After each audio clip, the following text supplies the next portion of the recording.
Greetings, humans. You have entered the Command Zone, your destination for all aspects of Elder Dragon Highlander. Enjoy your stay. What's up, everybody? You're watching / listening to the Command Zone podcast. Today, I am one of your esteemed hosts. My name is Jimmy Wong. And I'm your other host. It's Rachel Weeks. You're esteemed, too. I am also esteemed. Haha! I can't wait to get into it. This is the second part of Commanders from Mom, March of Machine. Mm-hmm. The Machine. One singular machine. March of the one machine you and I know. The team-up commanders, yay. This is part 2 of the team-up commanders. There's so many amazing commanders in this set. We wanted to make sure that we give you a full spectrum of what you can do with them. If you haven't watched part 1, go check that one out as well. You don't necessarily have to watch them in order. There's no story. Yeah, that's right. That's a good point. You do get to watch, maybe you could like, wow, Jimmy's hair grew a little bit between the two episodes. Yeah, there he is. Of course, we're going to talk about tons of cards today. You might want to procure some of those cards, get your hands on some of them. Head on over to cardkingdom.com/command. That's an affiliate link that takes you directly to their website, and you can peruse to your heart's content. You can fill in the deck list and buy the cards off of that. You can choose from their cool pre-built decks to learn how to play the game. You can also buy foils, versions of cards that you want in your deck, and the cool part is it all comes in one single package. You can order an entire deck at once or just the pieces you need to fill out your deck, or maybe even to begin building one of the decks that we talk about on these cool team-up commander episodes. But all you have to do is go to cardkingdom.com/command, put in that link, you're on the same exact website, and then, get the cards you're already going to get, and you're supporting the show while you do it. We super appreciate it, and we also love Card Kingdom for having great customer service, big inventory, and again, just being a longtime supporter of our show. Yeah, and while you're supporting the show, go to ultrapro.com/command for all of your Magic accessory needs. We're talking about card sleeves, deck boxes, play mats, dice, wall scrolls. If you are all about what your collection looks like and keeping it safe and organized, ULTRAPRO has all of the accessories you need to make sure that you are doing that. Yeah. I love ULTRAPRO products for making sure that I know where all my cards are when they're not indexed. And aren't. And aren't. Yeah. I like using Satin Cube deck boxes to keep my decks safe, but I also like to use ULTRAPRO products to know how my collection is organized, and when I'm looking for a card for that new deck I'm building, I know exactly where it is because I use their collection dividers and their card sorters. Card sorters, so useful. Their binders. Yeah, it felt so corny when I bought it the first time. I was like, this is not, I use it all the time. Yeah, to store cards, like every time I open new sealed product. So make sure you're going to ultrapro.com/command to get all of your highest quality products and supporting the show. Yeah, and another way you can visit us and support us in real life is at MagicCon Minneapolis, where we'll be doing game nights live. This is May 5th to the 7th. You can get your tickets now. We'll have links below, and you can also just look up MagicCon Minneapolis online. We're coming hot off of MagicCon Philly, where we had an absolute blast. A lot of our staffers are going to be there, as well as Josh, myself, Rachel, and we're going to be putting on game nights live again. It's an incredible experience. You don't want to miss it. And plus, just the convention is amazing. You can play Commander, you can buy cards, you can sell cards, you can do all sorts of awesome things. This is closer to the East Coast, so we're really excited to meet more of our fans and awesome supporters out there. So check it out. Game Nights Live is going to be in Minneapolis, at MagicCon Minneapolis, May 5th to the 7th. The final way you can support the show is directly. Go straight to patreon.com/command zone. That is how you can make sure that this show is making cooler and more things for you. Plus, we shout out one lucky patron every episode, and this one is dedicated to Cooper Johnson. You rock. Thanks, Cooper. You do rock. All right, let's get right into it. It's time for March of the Machine. Team Up Commanders Part 2. Let's kick things off with Kroxa and Kunoros. Mm-hmm. This is 3 and Mardu, red, white, black, for a 6/6 legendary creature, elder, giant, dog. Actually, elder giant, dog. It has vigilance, menace, and lifelink. Holy moly. Whenever Kroxa and Kunoros enters the battlefield or attacks, you may exile 5 cards from your graveyard. When you do, return target creature card from your graveyard to the battlefield. All right. I mean, this card's sweet. So it's doing the classic Titan thing, where it triggers when it ETBs and when it attacks, and then it also has a hint of the escape flavor from Theros. So Mardu Reanimator with a lot of self-mill in here. Yes, you're exiling 5 cards when this enters the battlefield. Now by turn 5 or 6, whenever you play Kroxa, maybe you have those cards in there, but 5 is not a small number. Right. There are times in a mill deck where I'm like, crap, crap, I can't even get like 3 cards in here. Right. So if you need to get 5 cards in there, that means you are, like you said, dedicating to milling. Right. And it means that you're going to have to be milling a lot. It's turbo mill. It's not like on my upkeep, I mill 2. Yeah. It's stuff like Doom Whisperer, where you can pay 2 life to surveil 2. Yeah. And you just pay and pay and pay and pay and pay until you have a nice thick graveyard when you cast your commander, because it is lifelink. What are you worried about? That's a good point, actually. 6/6 Vigilance, Menace, Lifelink. Who is blocking this thing? Right. You also have great ways to churn through your deck. Cathartic Reunion allows you to discard cards. And this one discards, 2 cards to draw 3. And then all-time favorite, Stitcher Supplier, comes in. Can't beat it. And when it dies, you're probably going to play Sack Outlets. We'll talk more about that in a bit here. And then there's the Dredge mechanic. Dredging is a very powerful mechanic. There's an entire deck in Modern built purely around this. But basically, if you would draw a card, you instead dredge the number of cards. You mill those cards from your library, and you return a card in your graveyard to your hand. So Stinkweed Imp, dredge 5. 5. Yeah, their Stinkweed Imp is the highest dredge in black. So this one, I think, would definitely go in your deck. Plus 5 is the magic number for Kroxa and Kunoros. It is. So getting 5 cards into your graveyard is super important. Of course, you're in red and black, so you can play some wheels, reload your hand, load up your graveyard. Wheel of Misfortune is a more budget way to do this. Yes, and people at the table tend to like this one more, minus the confusing parts of the card. And Magus of the Wheel as well. These are all basically doing the Wheel of Fortune effect, but at a nicer, more accessible price.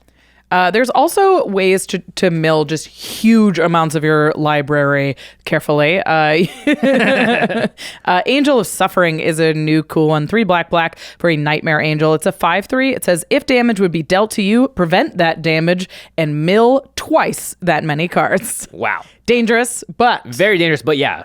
Huge chunks. You get hit Yeah. for 5, you mill 10 off of that. Yeah. That's going to make sure that your commander can reanimate the stuff that you really want it to as much as possible. Yeah, people may also just choose not to attack you if you have Angel of Suffering out, or they may go, hey, I can just mill you out and kill you. So you do want to have cards like Altar of Dementia as well, which allow you to sack creatures, including the Angel, in case it gets too dangerous. Emergency. Sack. Yeah, but then you get a mill equal to the power of the creature, which is great, right? And that's like really what you want to do, is just continue to get stuff out. And then you can play... sweet cards like Necrogoyf, which is power is equal to the number of creature cards in all graveyards. And then you can sack that to Altar of Dementia and double up the mill even more. Same cards, same things that goes for like Carrion Grub. So those are very good pairings with Altar of Dementia. And we'll talk a little bit more about Altar in a second here. In a moment. Dread Summons is also a cool mill card. It says each player mills X cards for black X. For each creature put into a graveyard this way, you create a tapped 2/2 black zombie creature token. Nice. It's a sorcery, so the tapped hurts a little bit, but getting that value for the mill, building up a little bit of defense, really nice. All right, now let's talk about reanimating the cards from your graveyard. You probably are running a serious amount of creatures in this deck. You will probably, 30 plus, 35 plus even. You want to make sure that you have targets and stuff that you can exile. Yeah. But I think the reanimation part of this is really important as well. Like your commander reanimates, but you have to do so much work to get that done that I think you're going to want alternate sources of reanimation as well. Especially if you're just milling incidentally all over the place, right? So having Unburial Rites in a deck like this, I think, is really strong, especially because you're milling a ton. You can flash it back for 3 and a white and return target creature card from your graveyard to your battlefield. You don't have to exile anything except Unburial Rites. Yeah, and it may already be in the graveyard. The flashback cost is less than the actual cost of the spell. You usually want to cast this from the graveyard. Usually. Dread Return is also great. You can also sack creatures to bring even more stuff back and flash it back. Again, having flashback really important. Priest of Fell Rites is a relatively new card from Modern Horizons where you can sack it to return a card. You can also unearth it and then do the same thing. Yeah. So all of these, importantly, are reanimation spells that work from your graveyard. Yeah, I like that a lot. Which I think is super important.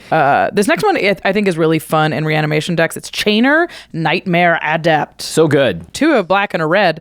For a human minion, you can discard a card. You may cast a creature spell from your graveyard this turn, activate only once this turn.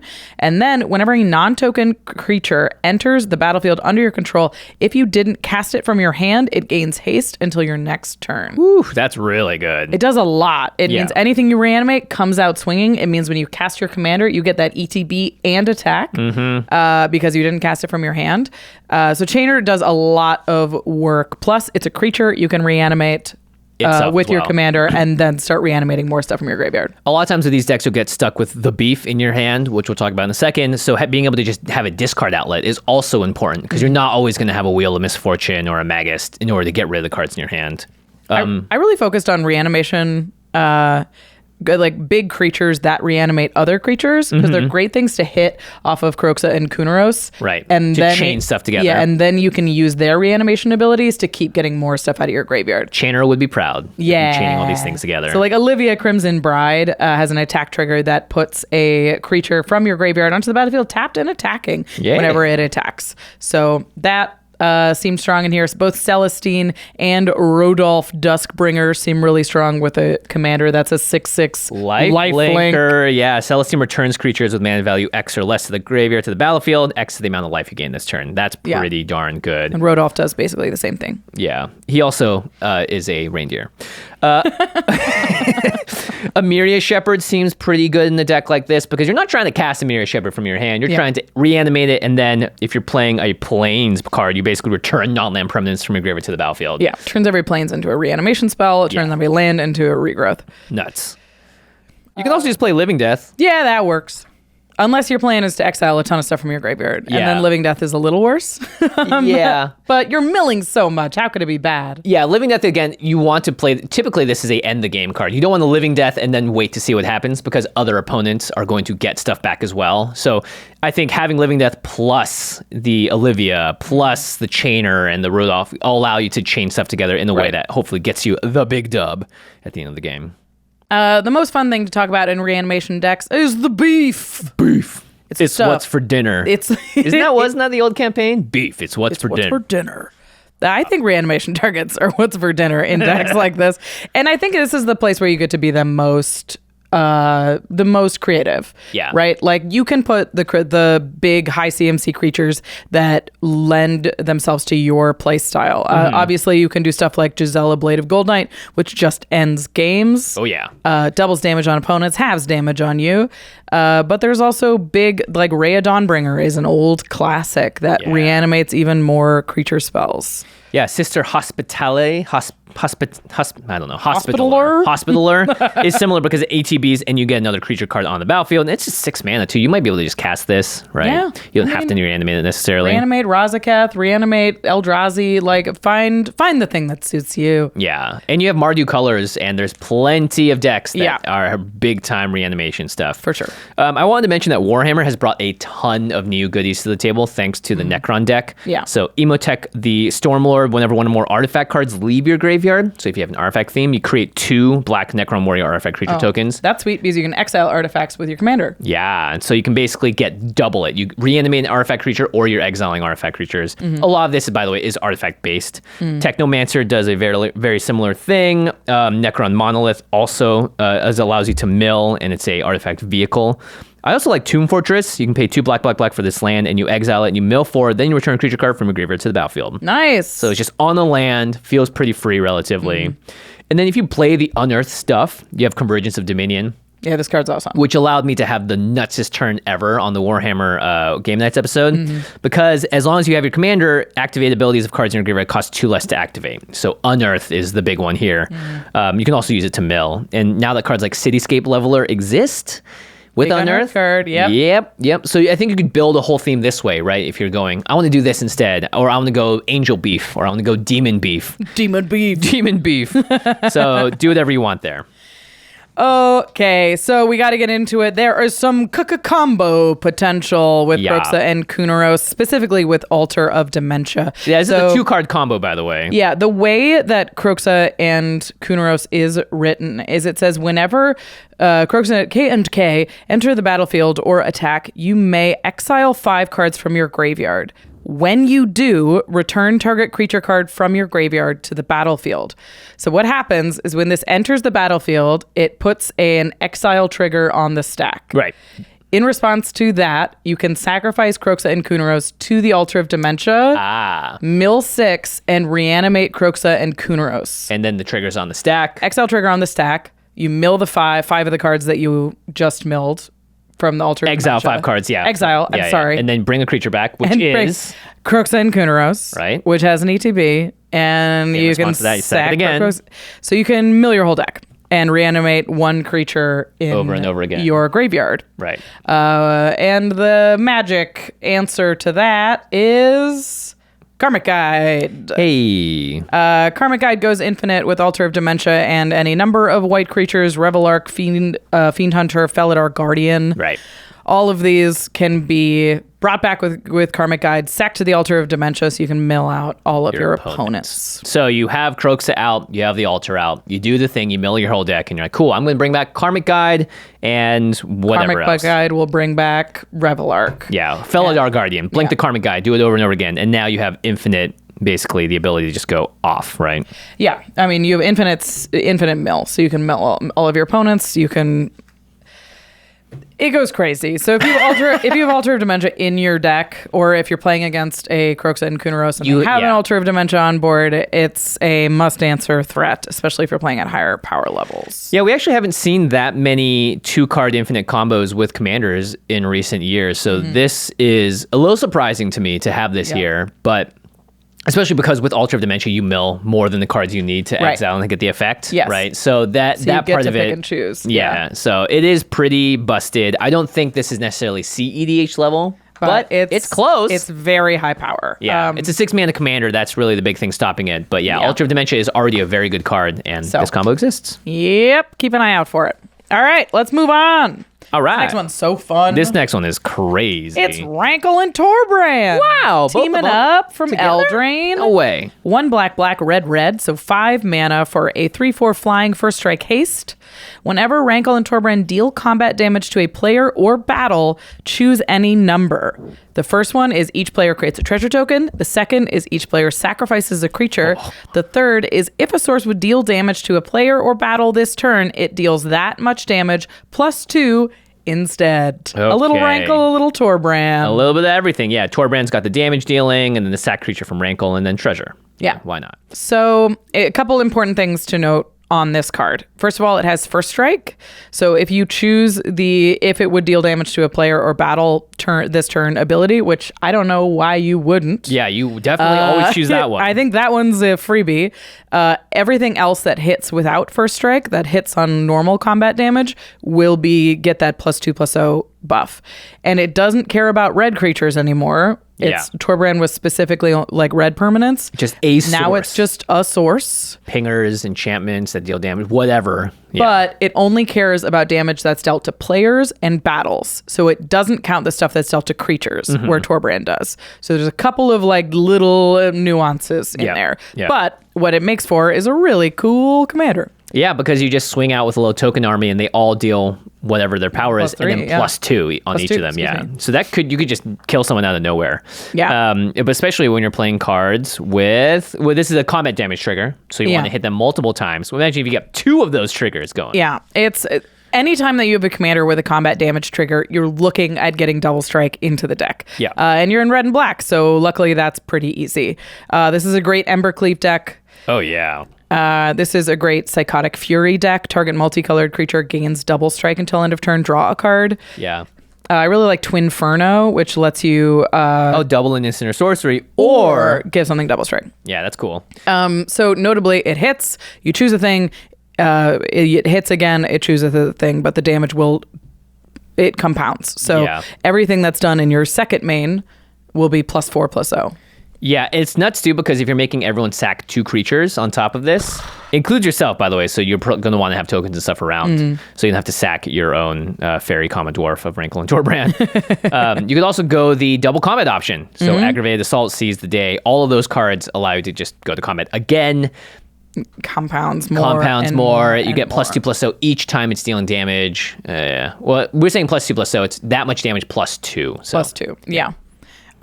Seize the Day is really great in this one specifically because you just want your commander to hit multiple times. Yeah. It's untap target creature. After this main phase, there's an additional combat main phase. So it's just for this boy. But flash it back for 3 mana? For 3 mana.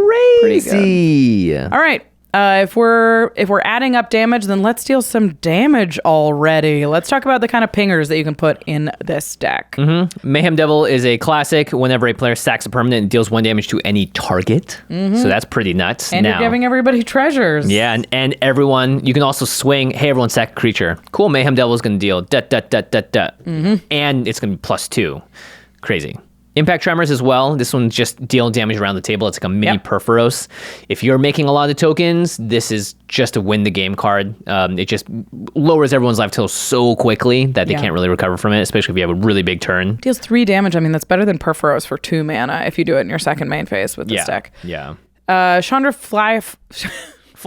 Chandra, Fire of Kaladesh is really good in decks like this. It's a pinger that untaps itself. It's 1 red. Whenever you cast a red spell, untap Chandra, and then Chandra taps and deals 1 damage to target player. If it's dealt 3 or more damage this turn, exile her, then return her to the battlefield, transformed under her owner's control. It's really easy to deal 3 damage. Yeah, just 1 ping after the combat damage trigger.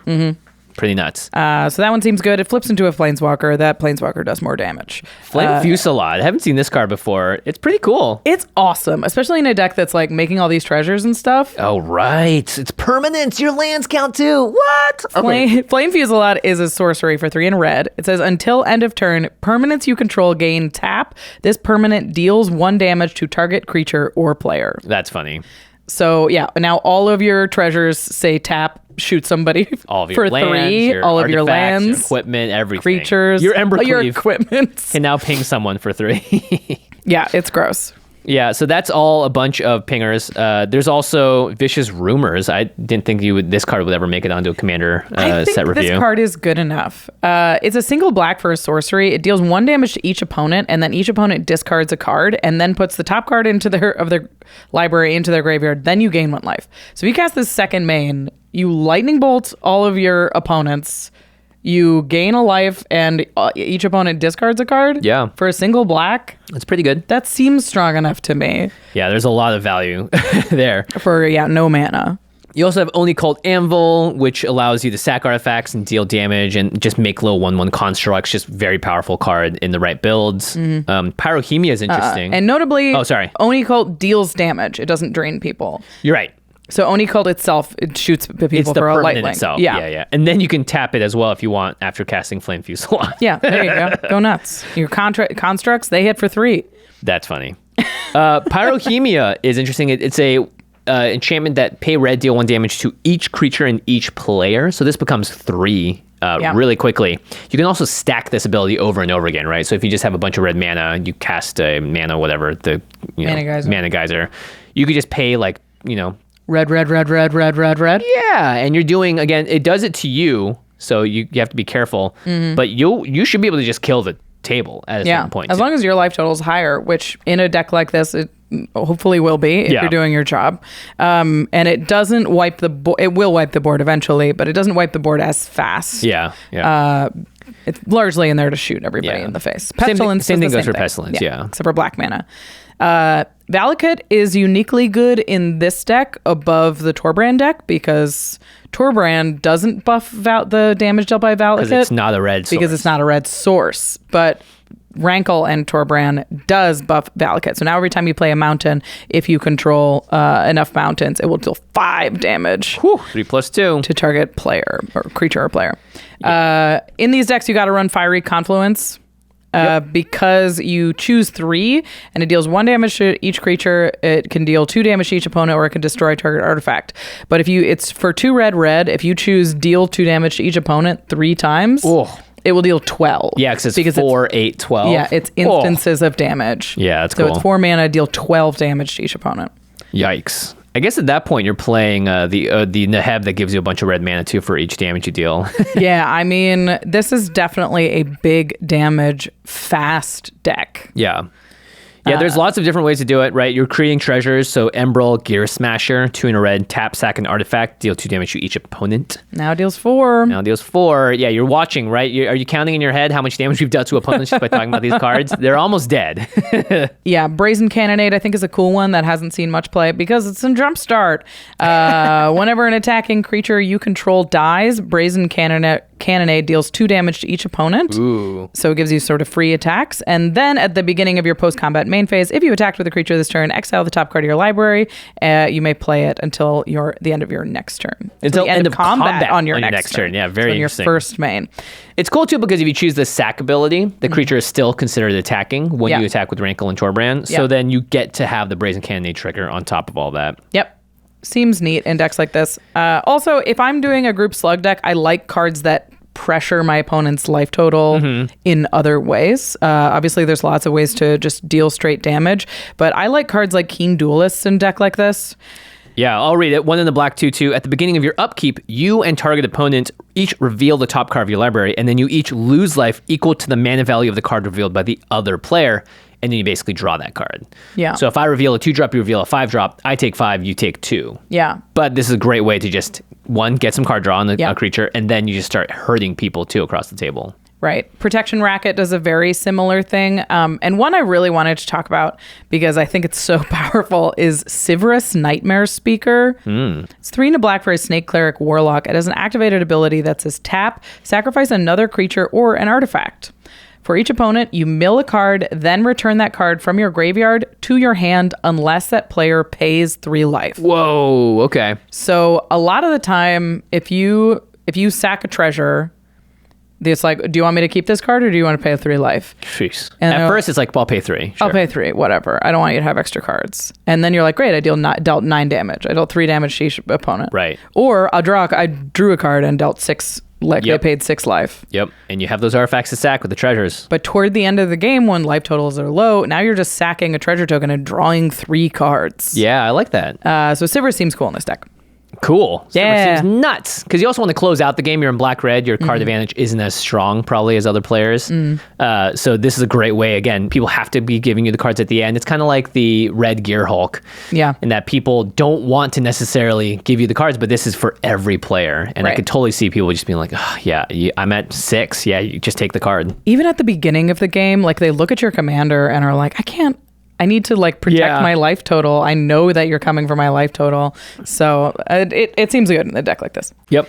Okay, so obviously we talked a lot about the ways to deal damage by pressuring your life total, sacking creatures, pinging people, but you also just can do it with creatures. And again, with the first strike, they're going to deal that combat damage. They're going to give you the extra ability to do more damage. So I guess put in some small evasive dudes, right? Yeah, just hit them with a lot of stuff.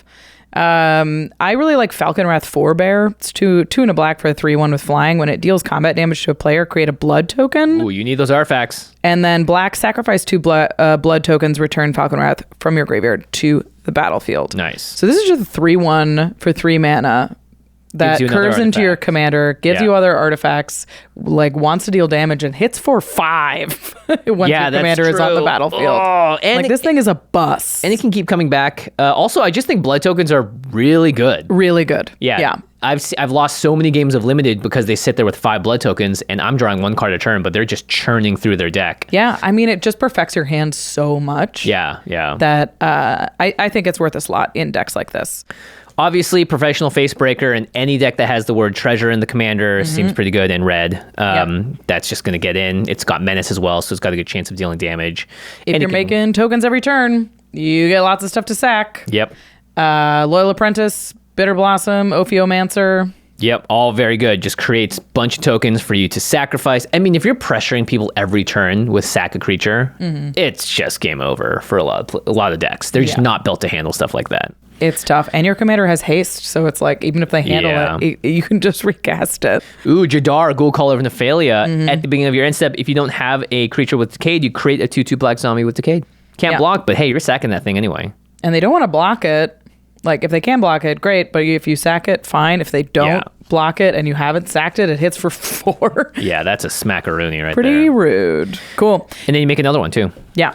Okay. Deck's quite powerful, I think. Rankle and Torbran. Put this in your double up combat triggers deck. That's his name. For sure.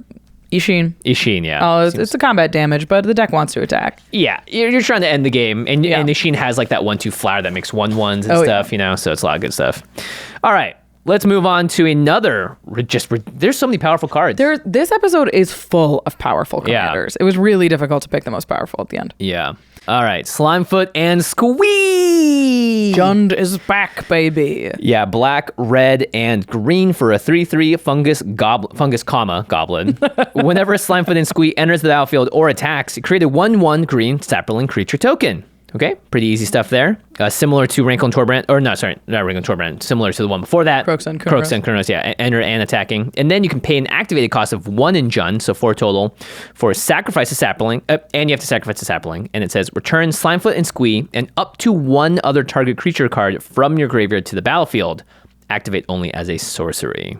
So this card's weird. You want your commander in the graveyard to do this, and then it sort of yoinks something from the death back to the battlefield. And then it will also create another 1/1 sapling when it enters, you can use as the fodder to, again, bring Slimefoot and Squee back. Oh, yeah. So Sack Outlet City for sure in a deck like this. But again, we're starting with Self-Mill. Yeah. These are reanimation decks. You want stuff in your graveyard. And you're in green this time, so... Hermit Druid. Yeah, you got to play Hermit Druid. It's such a powerful mill effect. My favorite card in the world. 1 in the green for a 1/1. You can pay green and tap it to reveal cards from the top of your library until you reveal a basic land card. That card gets drawn into your hand, and then all the other cards go into the graveyard. Why not the bottom of the deck? I don't know. Yeah. Anyway, it's just for drawing lands, you right? run like 3 basics in your deck. This thing will mill you on average like 20 to 30 cards each time, pretty much. It's nuts. A deck building challenge for sure, but so powerful when you build around it. Again, this is a great spot for Doom Whisperer, which we mentioned before. But when I'm playing Golgari self-mill colors, I like Skull Prophet a lot. Yeah. It's a green and a black for a mana dork. It also has an ability that says tap, put the top 2 cards of your library into your graveyard. Yeah. Does double duty. Double duty. Hostile Negotiations is a new card where it's kind of like the reveal some cards and you hide it, and then the cards that you don't get put into your hand go into the graveyard. So it's really hard sometimes for your opponents to make the right choice because they're looking at 2 piles and they're like, oh gosh, I don't know which one I want to give you. Yeah, some are going to be reanimated, some are going to your hand. Honestly, it doesn't make a difference. Yeah, it shouldn't if you build it right.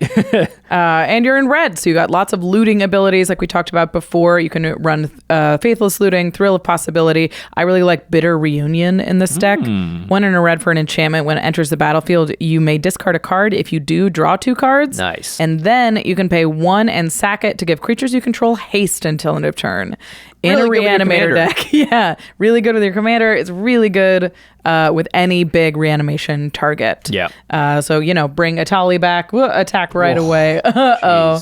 Even if you just need the extra sapling from your commander, that haste is relevant, as we'll talk a little bit about later. Really important. Well, actually, we're going to talk about it right now because sack outlets, again, this is feeling similar to Kroxa and Kunoros in a way, but somehow less broken. You need to have sack outlets in this deck because you're making tokens, and you also want to get a way to get your commander into the graveyard. Right. Waiting to have it die from a board wipe or combat is not where you want to be in a deck like this. Yeah, for sure. So we already talked about a couple of these, but Altar of Dementia, obviously very good at milling yourself as well. And then Phyrexian Altar is just nuts. Yeah. Because you can sack the creature and you can, let's say you sacrifice your commander, you can add a green. And that's 1 green mana towards paying the activation cost of this card. Sack a Sapperling that you made last turn. Yeah. That's red. Yeah, or sack a few things. Oh, I've got all the mana I need to bring my commander back and a creature. And it was all on thanks to the Phyrexian Altar giving me colored mana. Yeah, Phyrexian Altar is incredibly important in decks like this. In that case, worth every penny to activate that ability multiple times. Yep. Greater Good seems really good in this deck, especially if you're going to bring back really big creatures. But again, just a way to sack your commander and then draw, discard, use those cards to bring back with, right? It all adds up here. I really like Tevish Zot, actually. This is a great idea. 4 in the black for a Planeswalker. It +2s to make 2/0/1 black throw creature tokens. Great sack fodder. But also +1, you can sacrifice another creature or Planeswalker. If you do draw 2 cards, then draw another card if the sack permanent was a commander. Not many decks want to sacrifice their commander. Tevish Zot does. Definitely does. Yeah. So it's, you tick up to draw 3 cards and get your commander in the graveyard. That seems really powerful. Really good. But yeah, sack outlets, especially instant speed sack outlets, make this deck incredibly powerful because it makes your commander impossible to interact with. Yeah, unless they're just going for a straight exile the graveyard effect. Yeah, right. They would have to, if it's on the battlefield, they can't remove it because you can just sack it. Yeah. And then maybe they'll remove it to get it into your graveyard so they can bog you, but it's tough to get around. Yeah, by that time the damage has already been done as well. Yeah. Now, you do need to sacrifice saplings in order to make this work, and it's not just the saplings that come from your commander. Turns out green and black have had a long history of making these little suckers. Powerful cards that make saplings. This one's great in the deck. It's Sapling Cluster. 1 and a green for an enchantment. You can pay 1 and discard a card from your hand. Great. To put a 1/1 green sapling creature token into play. Any player may pay this ability. What? Yeah. So I could, if I'm your opponent, discard a card and make a sapling? Yeah, if you wanted. But it's not going to be as good as my sapling. Definitely not. But maybe I'll need that chump blocker to stop your craziness that's coming at me. I suppose. And it's an instant speed too, right? It is instant speed, yeah. Now, Namada Primeval Warden is a card that came out Dominaria, I think. This is basically good graveyard hate, but it also creates saplings and gives you just more uses of them. You can either sack it to make Namada bigger or drawing cards. So again, just another engine that works like an enchantment creature, basically, because it shuts down other people's graveyards. If a creature an opponent controls would die, you exile instead, and you make a sapling. Seems good. Seems pretty darn good. Sapling Queen, Tender Shoot Dryad. You gotta have it. 4 and a green at the beginning of each upkeep, create a 1/1 green sapling creature token, and saplings you control get +2/+2 as long as you have the City's Blessing. Which you'll get after you will. Yeah, after 3 upkeeps pass, you make 3 more creatures. Yeah, so that just turns your saplings into now attacking threats. Why not? Yeah. And you get 3 every turn cycle. Every turn. Yikes. Yeah. Well, you include your upkeep too, right? Yeah. Yeah, so 4 total. 4. Yeah. You've got a lot of creatures coming in and out of your graveyard, so I thought it'd be cute to include these two as well. Tormod the Desecrator says that whenever 1 or more cards leave your graveyard, create a 1/1 tapped 2/2 black zombie creature token. Desecrated Tomb does the exact same thing, except for makes 1/1 black bat creature tokens. Like a bat out of the graveyard. Yeah, and this deck I think is really going to want your commander in the graveyard and your commander out of the graveyard. You know, you're really doing the hokey pokey with your graveyard here. Yeah. They made it a little hard to go fully infinite with it because it costs 4 mana to activate, and a lot of it is colored mana. So, but you can get into loops where you're going practically infinite, where you just have so many resources. You got the Tormod and the Desecrated Tomb out. You're making the creatures to sack to the altars, to just keep it going and milling yourself with whatever you're doing. In which case, you can play an Aristocrats type build because you're just killing creatures and you're bringing them back to kill them again. Yeah. Sir Conrad the Grim instantly stands out. Classic. It does everything. When a creature dies or is put into a graveyard from the battlefield from anywhere other than the battlefield, so if you mill yourself. Or leaves your graveyard. Or leaves a graveyard, Sir Conrad deals 1 damage to each opponent. And then you can also just pay some mana to mill cards. Yep. This is like a win condition for sure in this deck. For sure. Yeah. And you can get a similar effect on Dreadhound. When it ETBs, you mill 3 cards, and then whenever a creature dies or a creature card is put into a graveyard from a library, each opponent loses 1 life. Yeah, pretty good. You can play the original Slimefoot as well because it does the same thing, and you're going to be sacking saplings. Sacrilegious to sack all these saplings. Slimefoot certainly thinks so. Yeah. Yeah, he's trying to stow away by himself. He's like, guys, get out of here. It's just me. They're going to know. They're going to know. He's like tossing him off the train or whatever he's hiding out. Yeah. Because it's stowaway, right? Yeah. But when sapling dies, it deals 1 damage to each opponent. You gain a life. Nice. And then Poison Tip Archer is usually you see it in Elf Ball decks, but seems like it would do work here. Basically the same thing. Another creature dies, each opponent loses a life. Yep. Reach and Death Touch goes a long way for you to not get attacked as well. Yeah, it's a good point. I like Slimefoot and Squee a lot. Jund, I don't think needed more, just like pure value engine commanders. It's wild. But you know what's crazy? We are. Is this commander would be super sweet and hard to build if it didn't make the saplings itself. Why does it make so many saplings? Like maybe it could just be on attack. It was just attack. Yeah. There you go. Now you can't go like you do sack and hit their back and I got a free sapling. Yeah. It's crazy. Gavin, you have our number. Craziness. So we share a phone number here at the Command Zone. Call us anytime. We'll help design. No, we won't. But Slimefoot and Squee is sweet, and I'm glad it's perfect just the way it is. Yeah. Ding. And it's really good flavor for both of them. I love that it goes in the gravy now. It's very squee. Yeah, it's very nice. All right, this next one is all about big green. It's Surrak and Goreclaw. Nice. He's no longer punching bears. He has aligned joined the bears. Yeah, he has become one with the bears. He's doing yoga on the top of a hill with like a bear next to him doing yoga, you know? Or Tai Chi or something. That's love that like Surrak found his inner peace. Yeah. Well, it's not very peaceful though, this card. It isn't. Surrak and Goreclaw is 4 green for a human, bear. It's a 6/5 with trample. It says other creatures you control have trample. And then whenever another non-token creature enters the battlefield under your control, put a +1/+1 counter on it. It gains haste until end of turn. Woo-wee. You're playing it, so this is mono green with haste and trample, and also counters. Yeah. This is big dumb stuff deck. Yeah. Green. Haste and trample is huge. This deck seems like you just want to turn them sideways and deal so much damage people can't keep up. And you build the deck in a way that it doesn't even matter if your commander's out because the rest of your monsters are terrifying. Right. And like Surrak and Goreclaw just helps you rebuild. So I think what you do is you build this terrifying green board, and then they're like, board wipe.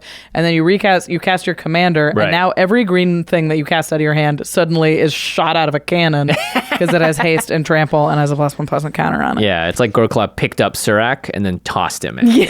Or the other way around. Yeah, the other way around. You don't know. It's a beautiful ballet dance. They do it together. Yeah, indeed. So this is classic big green stuff. It reminds me a little bit of Kodama the West Tree. I think it'll look a lot like that kind of deck. It's very similar to like Runati, Behemoth Caller. Yeah, this is a jumpstart card, right? Yeah, and it's big creature spells and +1 counters, and it's a mana dork. So and it gives them haste. Yeah. So they're going to have a lot of overlap, and it's sort of like build as you like. It's mono green creatures. Yeah, you can really go a bunch of different directions with this. You do have to play Savage Punch though in this deck. It is mandatory. Yeah, because it's them together. Yeah, and they're fighting. Their dating phase, I guess. Yeah, it was bumpy at the start, but now they're best friends. Yeah, and the original Goreclaw as well is very good because it makes your commander cost 2 less to cast, which is pretty darn powerful. All right, so let's talk about haste because that is the most powerful part of this card in my opinion. Yeah, not the trample. Trample is an important finisher, but I think haste is just so crazy in commander. Yeah, it's that good. it's hard. It's just hard to beat at every point in the game, right? So and it makes mana creatures extremely powerful. It makes creatures with activated abilities extremely powerful. It makes attack triggers twice as powerful. So we're going to run through just some of the hits in green decks that have those kind of effects. I mean, obviously, Selvala, Heart of the Wilds. Ugh. This thing with haste is a nightmare. Yeah, because and it's going to add 6 mana immediately because it's a 6/5 with your commander. And it's mana positive. Use 3 to cast green, activate, add 6, and then they cast something huge and draw a card off of it. Cool. Yeah, very, very good. Gwenna, Eyes of Gaia adds 2 mana of any combination of colors. It'll be green. But then whenever you cast a creature spell with power 5 or greater, put a +1 counter on Gwenna and untap it. Yeah. So she really helps the green storm begin. Rishkar Pima Renegade puts +1/+1 counters on things, allows them to tap for mana, turns them into mana dorks as well. And your commander puts +1/+1 counters on stuff. So Shaman of the Forgotten Ways. Classic. Actually, there's no the there. I always put Shaman of the. It's Shaman of Forgotten Ways. Yeah, nobody remembers them, so they're not a the anymore. It's a pretty good idea, though, because you can pay 9 green, most likely be able to activate Biorhythm in this deck and then just kill everyone. And you can also just tap 2 to add 2 mana. Yeah. Or tap to add 2 mana, sorry. Shaman of the Forgotten Ways. March of the Machine. Forgotten, ways. Is I have died to multiple times in Joe's Samet deck. Oh, yeah. Because it has haste and it comes out of nowhere. And if Joe has enough mana to do it, usually we're dead. Yeah, you're dead. So, and the great part about all these mana dorks is if they're in your opening hand, you're just as happy. Just cast them. Yeah, just cast them. Karamatras Acolyte with haste. Oh my gosh, yeah, in mono green, no less. That is pretty nuts. Scary. Okay, so what else can you do with haste? Well, Ulvenwald Tracker has a bear on it. Ooh, that's right. You could go bear themed. Ulvenwald Tracker allows you to fight creatures for 1 in the green to tap it. Elvish Piper seems really good in a deck like this. Drop out another huge monster. With haste. Magus of the Order is an even better Elvish Piper. Oh my gosh, yeah. 2 green with Human Wizard as an activated ability. It's green and tap and sack. Magus of the Order and another green creature. Search your library for a green creature card, put it onto the battlefield, then shuffle your library. Yeah, this could be, Crater Hoof. Yeah, this basically is natural order on a creature. And then obviously when you have haste, you can also get attack triggers, and there's a lot of great green creatures that want you to attack and then get a benefit from it. So Elder Gogoroth has like 80 different triggers you can trigger when you attack. Craziness. Pathbreaker Ibex is just a win the game card. It gives creatures +X until end of turn when it attacks, where X is the greatest power among creatures you control. So if that's +6 when we commander, plenty, yeah. Even Gigantosaurus is terrifying with haste in this deck. Oh, that's right. It's green, green. So it's a 5 mana 10/10 with 5 devotion to green. But in this deck, it has haste and trample. Yeah, that's so nuts. It's and a counter, so it's an 11/11. I really like Old Nabo. Who doesn't? This card has won me so many games because it's whenever a creature you control deals combat damage to a player, create that many treasure tokens. So you got trample on all your creatures. You don't even need to have haste on Old Nabo for it to do work. But if you do, you get 7 free treasures because someone's not going to be able to block this 7/7. And it's going to get trampled too, by the way. So it doesn't even matter if they can block. Yeah, you'll still get enough to just go nuts after that. Yeah, crazy. Hey, this is your Toski Go Wide strategy. Yeah, you could put Toski in this deck. The trampling over really helps Toski to be powerful. Obviously, Toski's great in Go Wide decks, but if you're playing big stuff, you can draw plenty of cards off of Toski. Yeah, your other cards will be drawing stuff for you. This one's crazy. I had not seen this card before, and I want to mention it. This is the case for a lot of the Warhammer cards, by the way. So many of them slip through the cracks for me. This is Hierophant Biotitan. Nice. 10 green for a 12/12 with Vigilance, Reach, and Ward 2. Why? As an additional cost to cast the spell, you may remove any number of +1/+1 counters from among creatures you control. This spell costs 2 less to cast for each counter removed this way.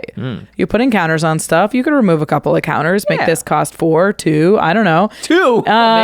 You have to remove 5 +1/+1 counters. Yeah, not unthinkable. To do it. Yeah, and then it can't be blocked by creatures power 2 or less. Yeah, and it's got Vigilance. Yeah.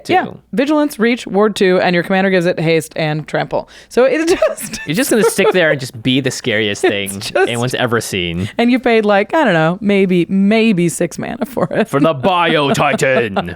Okay, I like this new category. It's called Hit the Weights, because Surrak, in order to hang out with Goreclaw, needs to be a buff boy. So these are cards that basically say, hey, your creatures, we like them, let's make them even scarier. Yeah. The newest one to the list is Zopandrel Hunger Dominus. I started to say Dominus like you do. Dominus. 'Cause it's so cool. It says 5 green for a 4/6 with Reach, and the main text is at the beginning of each combat, you double the power and toughness of all creatures you control till the end of turn. So how is anyone ever going to touch you? Your stuff's way too big, and it has Reach. Yeah. And you've got the Hierophant Biotitan. I combined the 2 words. Hierophant Hero Titan. On your side. The next one is Beastmaster Ascension. Classic. It gives them +5/+5, and your commander provides the trample. Yeah. God Eternal Ronus does a very similar thing when it enters the battlefield. You double the power of each creature, and then they gain Vigilance, so that's just great. Yeah, it's extra good because even the Ronus has haste now, too. So the Ronus can attack, which you usually can't. Yeah, pretty good stuff. Now, we've got +1/+1 counters. Do you build around it? Do you do a lot of stuff around it? We saw with the... Gosh, what's his name? The Hierophant Bio-Titan. The Bio-Titan. Beer Titan. Hierophant Bio-Titan. Bio-Titan. You could build around +1 counters. Yeah, there's a lot to do in mono green. So Inspiring Call and Armorcraft Judge are basically draw for each creature with a +1/+1 counter on it. Inspiring Call is also just a way to... It basically kind of acts like a heroic intervention because it gives those creature indestructible until end of turn 2. Protect your board, draw some cards. Hardened Scales, a classic. If you're putting 1 counter on each of your creatures, you might as well put 2. Yep. Smell Fear is fun in decks like this. If you're already putting +1/+1 counter on all your creatures, why not 2? Like I said, it's Proliferate and then Fight. Yeah. It looks like bear claws it does. But it's not. I think they're cat claws. Yeah, or some sort of wolf. It's definitely clawy. Yeah. That's a fun way to build these decks too, because sometimes it gets boring. It's just mono green stompy, you know, and you could just go, I'm going to go full bear theme. I'm going to go full fight theme, and it will still be very powerful, but you get to add a little bit of flavor in there too. Right. There's a ton of things that you can do with +1/+1 counters if you want to get devoted to that. Check out, like I said, the Kodama of the West Tree deck lists available online. That'll give you a hint in what you can do to lean more into +1/+1 counters. Proliferate is great. Defiler Vigor, great. Defiler Vigor seems great because you're also casting mana dorks. Yeah. You have a bunch of 1-mana mana dorks green, in there. And you're putting counters on your whole board, and they have nuts. Trample and Haste. Yikes. Evolution Sage, going to give you some proliferating with lands, all that good stuff. Yeah, proliferate +1/+1 counters, mono green stompy. It kind of builds itself. Kind of builds itself. But you could pick an avenue and dive a little bit deeper on it. So far, I would say Surrak and Goreclaw are the easiest, like, beginner. I would think so. Deck. Yeah, like, hey, you want to play cool Magic with a new card? Mono green, stompy. It's going to be resilient. It's going to be powerful. You'll win games, probably. Yeah. And you get to do all the fun things you like to do in Magic, too. For sure. Yeah. All right. We have 5 more commanders to talk about this episode, including 2 different frog commanders. What? But first, we're going to hear a brief word from our sponsors. All right, I'm going to cast Rampant Growth. Chauffeur, Yes, sir. find a forest for me, please. Of course, sir. Okay, wait. What is happening here? Isn't it great? I got the idea from Indeed. The hiring website? Yeah, when you sponsor a job post on Indeed, they do all the searching for you. Just like you don't want to waste time looking through your library, you don't want to waste hours browsing multiple job sites. But with Indeed, you can attract, interview, and hire all in one place. Indeed's powerful matching tool gives you a short list of candidates whose resumes match your job description the moment you sponsor a post. It's like hiring at flash speed. Plus, they've got other tools like assessments and virtual interviews to optimize the process from start to finish. Your forest, sir. Oh, thank you.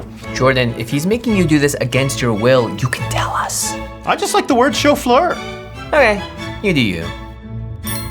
Now with Indeed, you only pay for quality applications that meet your hiring criteria. Visit Indeed.com/CommandZone to start hiring now. Just go to Indeed.com/CommandZone. Again, Indeed.com/CommandZone. Terms and conditions apply. Cost per application pricing not available for everyone. Need to hire? You need Indeed. Today's episode is sponsored by Honey, the easy way to save when shopping on your iPhone or computer. Greetings! I'm Zira, the Golden Sting.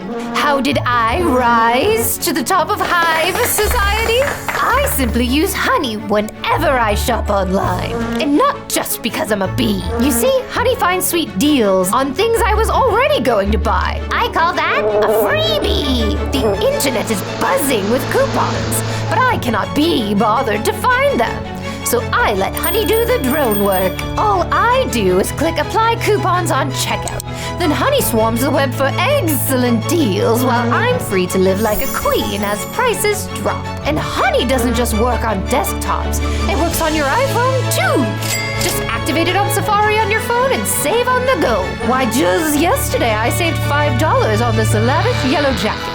That's money I can spend on my precious son, Beador. Hands off! Beador, language! If you don't already have Honey, you could be straight up missing out. And by getting it, you'll be doing yourself a solid and supporting this show. Get PayPal Honey for free at joinhoney.com/CommandZone. That's joinhoney.com/CommandZone. The Eldrazi are ravaging Zendikar! Chandra, Flamecaller, call forth your flames! No can do, Gideon. But the Eldrazi! I called my flames 3 times this month, and my phone bill is crazy high. Plus, inflation's burning through my bank account, so... My Pyro Paisan, you must switch to Mint Mobile. They offer premium wireless service for only $15 a month. Whoa, are they having a fire sale? Not at all, my incandescent comrade. By going online only, Mint Mobile eliminates the cost of retail and passes the savings on to us. With unlimited talk and text on the nation's largest 5G network, I call my allies every day to let them know I'm still alive. And you got to keep your number and contacts? Correct, my fiery friend. Wow, in that case, I'll call my flames right now. Oh, hey, Flames. Yeah, can you toast this noodly fool? Thanks. To get your new wireless plan for $15 a month and get the plan shipped to your door for free, go to mintmobile.com/command. That's mintmobile.com/command. Cut your wireless bill to $15 a month at mintmobile.com/command. Welcome back, loyal viewers and listeners. We are talking about the March of the Machine Partner Up Commanders, and we're going to get right back into it with the first of the 2 frog commanders. It's Thalia and the Gitrog monster. Love this team up. Have you ever wanted to ride the Gitrog monster? Thalia has.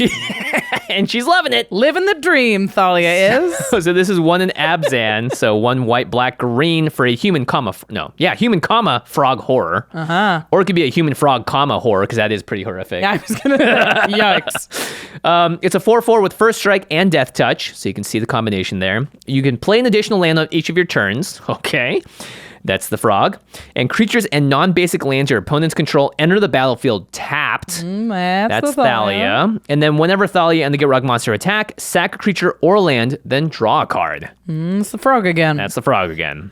Whoosh. I mean, this card does a lot. Yeah, and there's a lot of, as a lot of Abzan decks kind of go, you can take this in a very specific direction and just build very powerfully in that direction should you want to. We talked about how powerful haste is in Commander. It's having creatures entered by the battlefield tapped turns haste off. Yeah. So and non-basic lands, by the way. Yeah. Oh my gosh. Yeah, it's it turns off fetch lands. It slows people down. It buys you time. So it's like a great commander for any sort of grindy value strategy, which could be anything in these colors. Yeah, white, black, green gives you a lot of options here. Yeah. Let's just talk about landfall. You can play an additional land on each of your turns. This is just a great effect, right? We've seen this do so much work in all kinds of different decks. You're probably not running Thalia and the Gitrog monster in another landfall deck because it's got 3 colors, but this is just great to double down on. So you got Tireless Tracker. Great. Gives you clues. Emeria Angel is going to give you 1/1 angels. Rampaging Baloths is going to give you 4/4 beasts. And then Felidar Retreat is going to give you a cat or just buff your whole board with +1/+1 counters. Just nuts.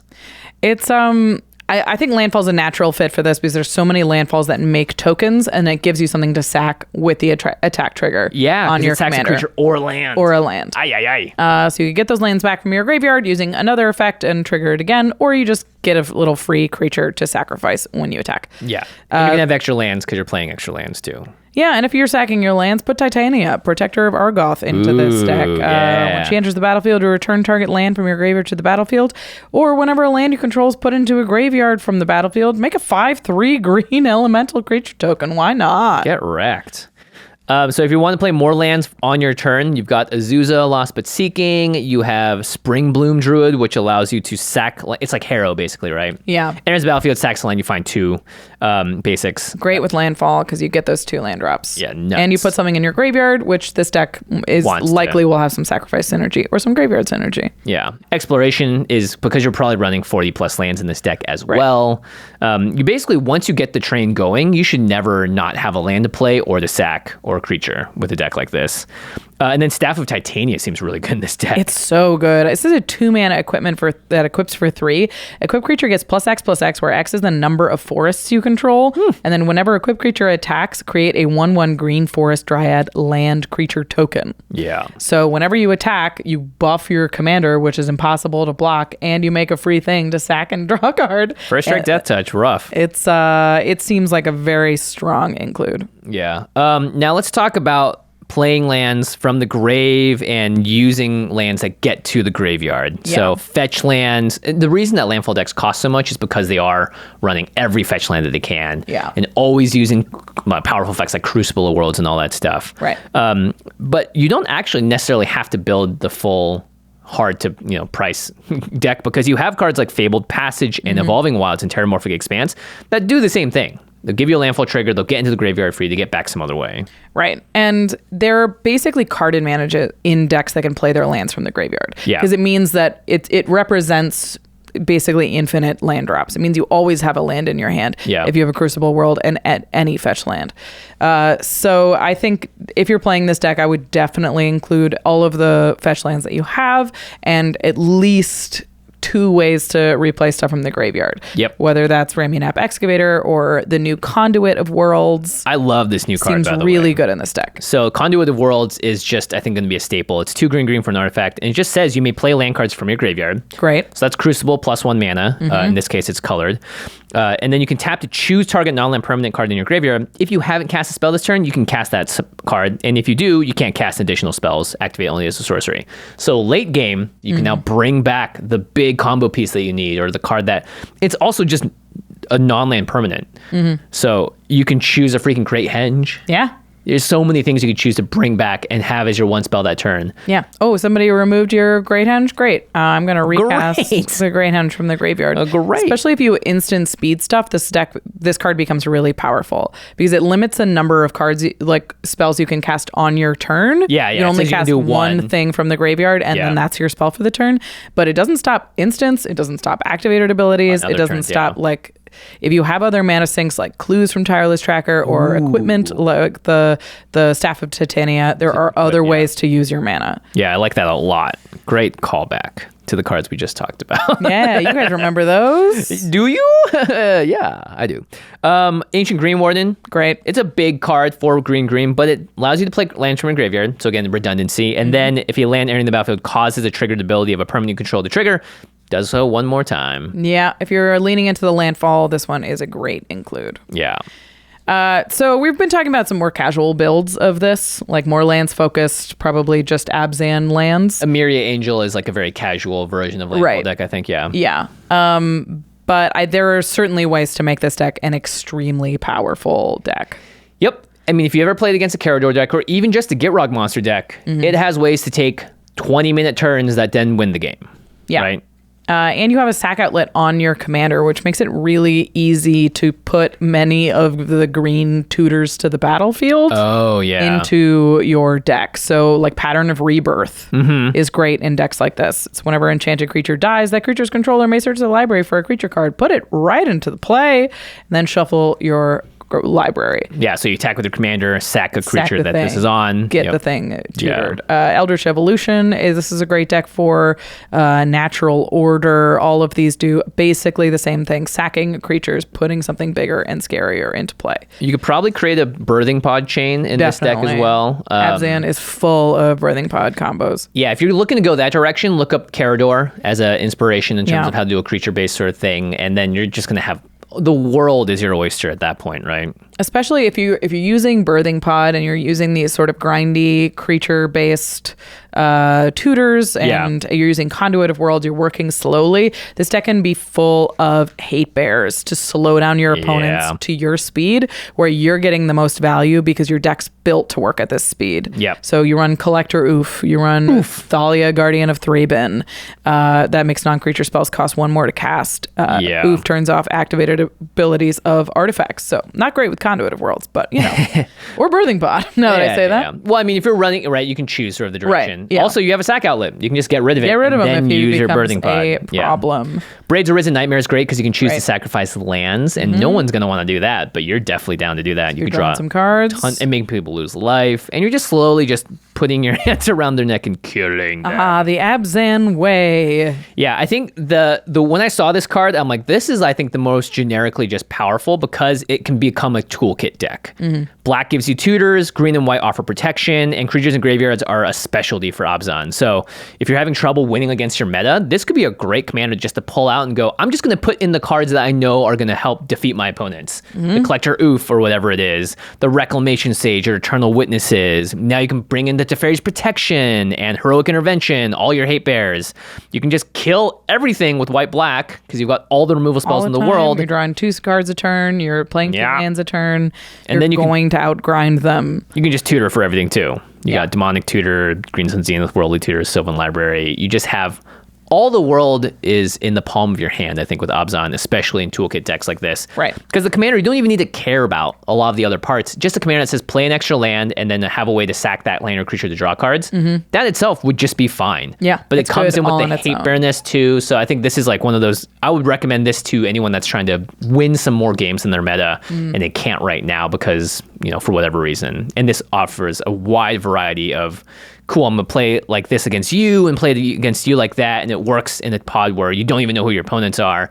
Because just non-basic lands entering the battlefield tapped, that just shuts down. That basically time walks your opponents because they can't do stuff with their mana that turn they play it. Same with their creatures. It's also great against, if you're playing more budget, decks than your playgroup, this slows down their fetch base. So if they're playing more expensive lands and you're like, I'm the one that's always playing Guild Gates, or I'm the one that's always playing Terramorphic Expanses, and my lands work so slowly compared to theirs, this brings them down to your level. Totally. So it slows, well, even slower, honestly, because they enter tapped. Yeah. It's gross. This commander is gross. Really, really powerful. Yeah. Okay. 2 frogs in a row. That's right. Who can imagine? The next one's Yargle and Multani. Hey. 3 black, black, green. 6 mana for a 18/6 frog spirit elemental. I'm not sure where the comma goes. Frog spirit, comma elemental? Yeah. Multani is an elemental, so maybe it's frog spirit. Frog spirit comma elemental. is the Yargle. There's no text on it. Yeah, there's just an 18/6. 18/6 vanilla, a 6 mana 18/6. You think Yargle's offended? I mean, Multani's offended. Because Multani definitely had some text. Multani used to have text. Multani has had text. Yargle's like, I mean, let's read the flavor text. There you go. I'll be Multani and you'll be Yargle, all right? I've heard much about you from my daughter, Multani rumbled. There was a time when I'd balk at your aid, Phantom, but she has shown me the merit in Urborg's strange ways. Ribbit, replied Yargle. I like how they put a ribbit at the end there. there's words in there. It's not just gibberish. Almost says Kappa in there too, yeah. So what do you do with a card that has a power of 18? Oh, you cast stuff that cares about power, Jimmy. There's lots of it. You're in green. Yeah. Mandate of Abaddon, 3 in the black. Warhammer card, choose target creature control. Destroy all creatures with power less than that creature's power. It's going to be everything. It better be everything. It's 4 mana, kill everything but your commander. Hit somebody with an 18/6. That seems pretty sweet. Yeah. Traverse the Outland. Search your library for up to X basic land cards where X is the greatest power among creatures you control. Put those cards onto the battlefield tapped. Then shuffle. Go get 18 basics. You best have them. You better have them in this deck. Monstrous Onslaught, 3 green, deals X damage divided as you choose among any number of target creatures. Guess what X is? The greatest power among creatures you control as you cast the spell. Pretty good. Yeah, it's hilarious. I love this deck. I've actually considered building this one. I think I might. It's just funny. So sweet. Especially these cards we're about to talk about. I think might get some other people too. All right. So if you have an 18/6, all right, let's talk about this a little bit because there's a couple different plans. Yeah. There's these really powerful things that take advantage of power, but usually they'll involve you sacking the creature and getting the value out of the power, like greater good, like a greater good. So that is one way to build this, and then there's just hit people with an 18/6. So we're going to talk about them in 2 different sections because I think they're going to be different decks a little bit. Yeah, you don't want to get rid. Yeah, you kind of need the commander to stick around for this first part. So one of them is focused on just putting some words onto Yargle and Multani. So let's talk about punching through. Let's give him trample. Yeah. Garrick's Uprising, 2 in the green. When they're in the battlefield, if you control a creature with power 4 or greater, draw a card. You best be holding that 18/6 up.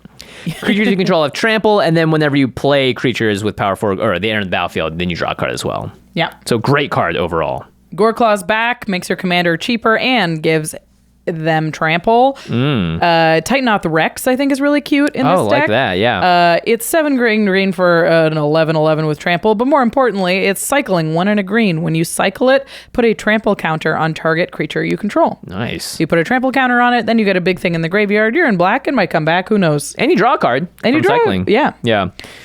Guy's Gift is funny. Sweet. Yeah, it's 1 green for an instant. You might play these combat tricks, by the way. So it's put a +1/+1 counter on target creature, and it gains reach, trample, hexproof, and indestructible until end of turn. Yeah. Oh, you blocked? Cute. Wham! Wham. Yeah, you're going to want that. Yeah. Shadow Spear is a great way to give anything trample and lifelink. Yeah. Ruxa's cute in this deck if you're not going with adding keywords to your commander. Oh, this is great. Because Ruxa, when it enters the battlefield, return target creature card with no abilities from your graveyard to your hand. Then it says creatures you control with no abilities get +1/+1. And you may have creatures you control with no abilities assign their combat damage as though they weren't blocked. Yep. Basically gives your commander unblockable. Yeah. Basically. It gets the damage unblockable. You also have cards like Berserk. Oh, yeah. Which sometimes works as a removal spell on other players' cards, but you just get to give it +X/+O, and then guess what? It's going to one-shot someone because it's your commander. Yep. It's a 36/6. Yeah, that's nuts. Mask of Grizzlebrand, 1 black equipment, equipped for 3, gives a creature flying and lifelink, and when it dies, you can pay X life, where X is its power, and you draw X cards. But you just need to hit with this one time, gain the 18. If someone kills it or whatever, then you can draw 18 cards. I mean, pretty nuts. Yeah, that is nice. Garrick Primal Hunter, draw cards equal to the greatest power among cards you control. Rishkar's Expertise, draw cards equal to the greatest power among cards you control. And cast something. Return of the Wild Speaker, draw cards equal to the greatest power among non-human creatures you control. I like this next one a lot. Yeah. Hunter's Prowess, 4 green. Until end of turn, target creature gets +3/+3, trample, and when it deals combat damage, draw that many cards. This is great. This is everything you want. Yeah, because what's 18 + 3? 21. Yeah, that could just one-shot someone. And then you draw some 21 cards. Yeah. It is a sorcery, so you have to, they'll know it's 21. Yeah. But this card is just, I didn't even think about this card, but this is perfect. Awesome. This is perfect in this deck. I've played against Big Green enough to know that Not of This World is a problem. This is a 7-mana tribal instant Eldrazi.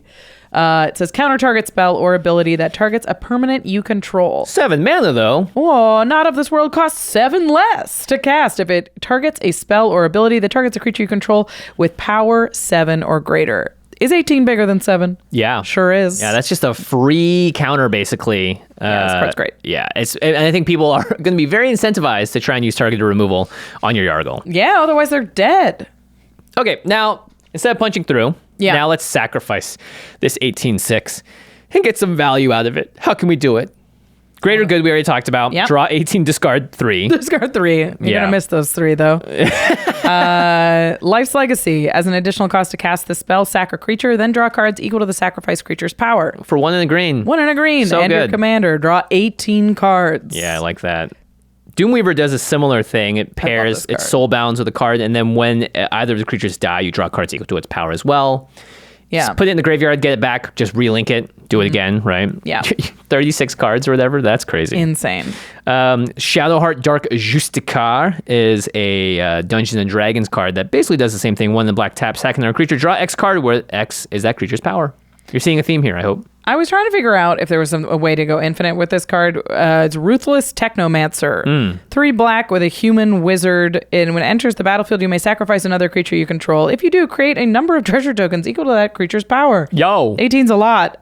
2 in a black, sacrifice X artifacts, return target creature card with power X or less from your graveyard to the battlefield. X can't be 0. Yeah. So that's going to be tougher because power X or less is you have to sacrifice 18. 18 artifacts? That's a few. But you have 18. Yeah, there's probably just won't have done anything. Yeah. There's probably something in here where you have a recurable reanimate type spell, and then you have your classic, the 2 green card that bounces cards to your hand. It's a Team or Sabertooth. There you go.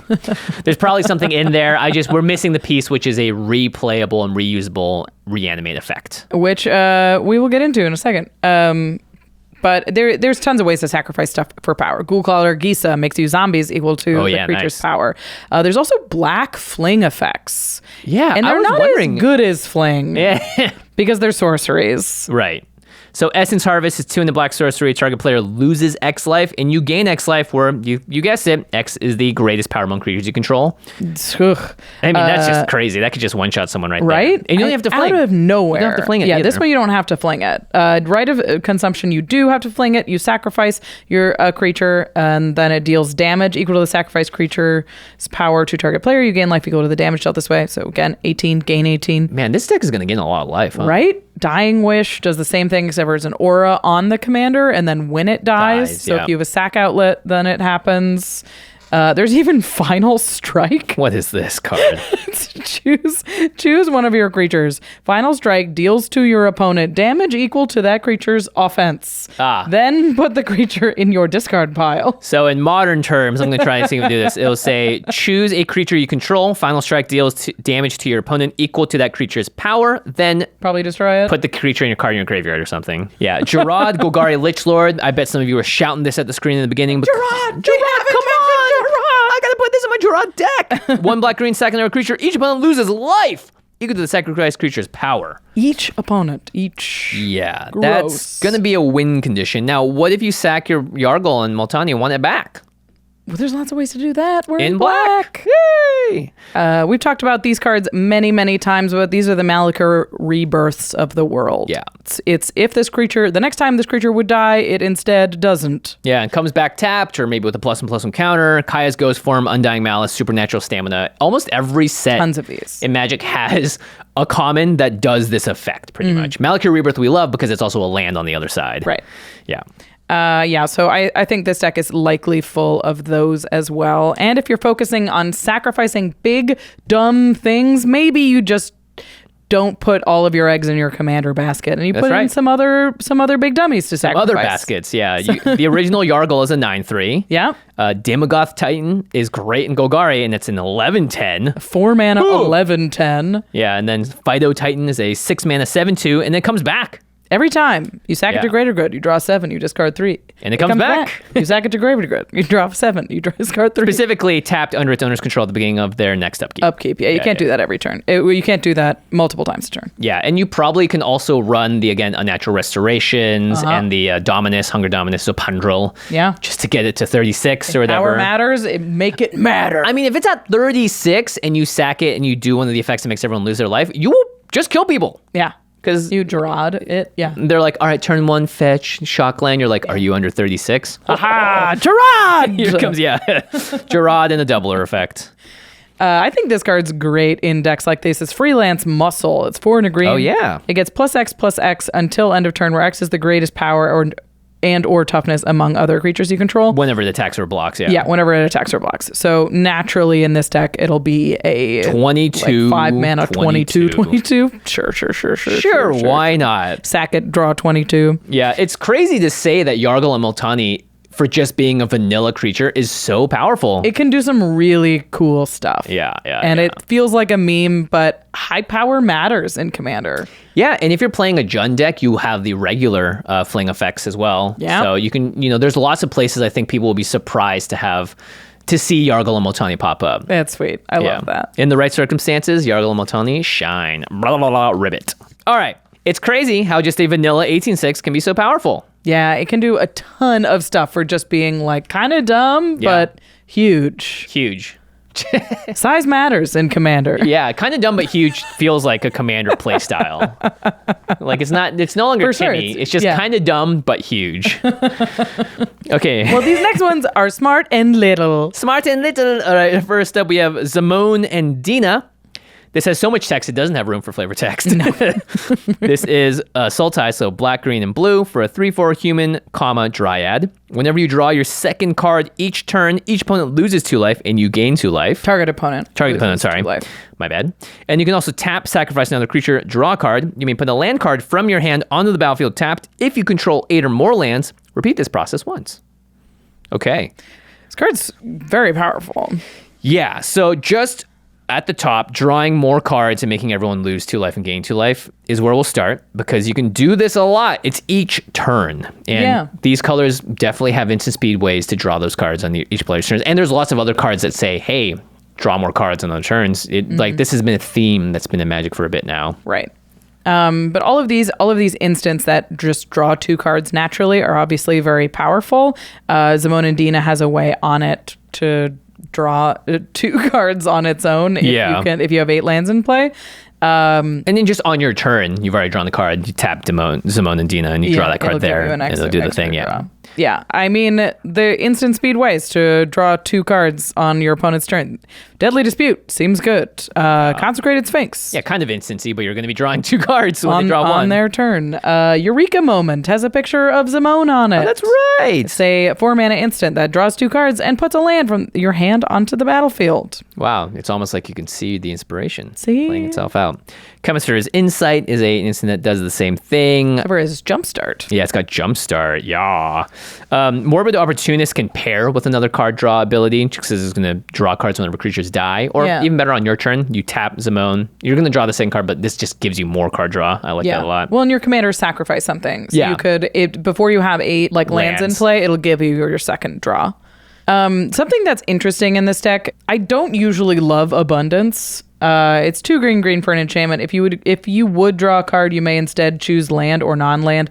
Reveal cards from the top of your library until you reveal a card of that chosen kind. Put the card in your hand, and all other cards revealed this way on the bottom of your library in any order. However, you're not drawing the card here. But if you choose within abundance to draw the card and choose land, then you'll always hit that second land drop.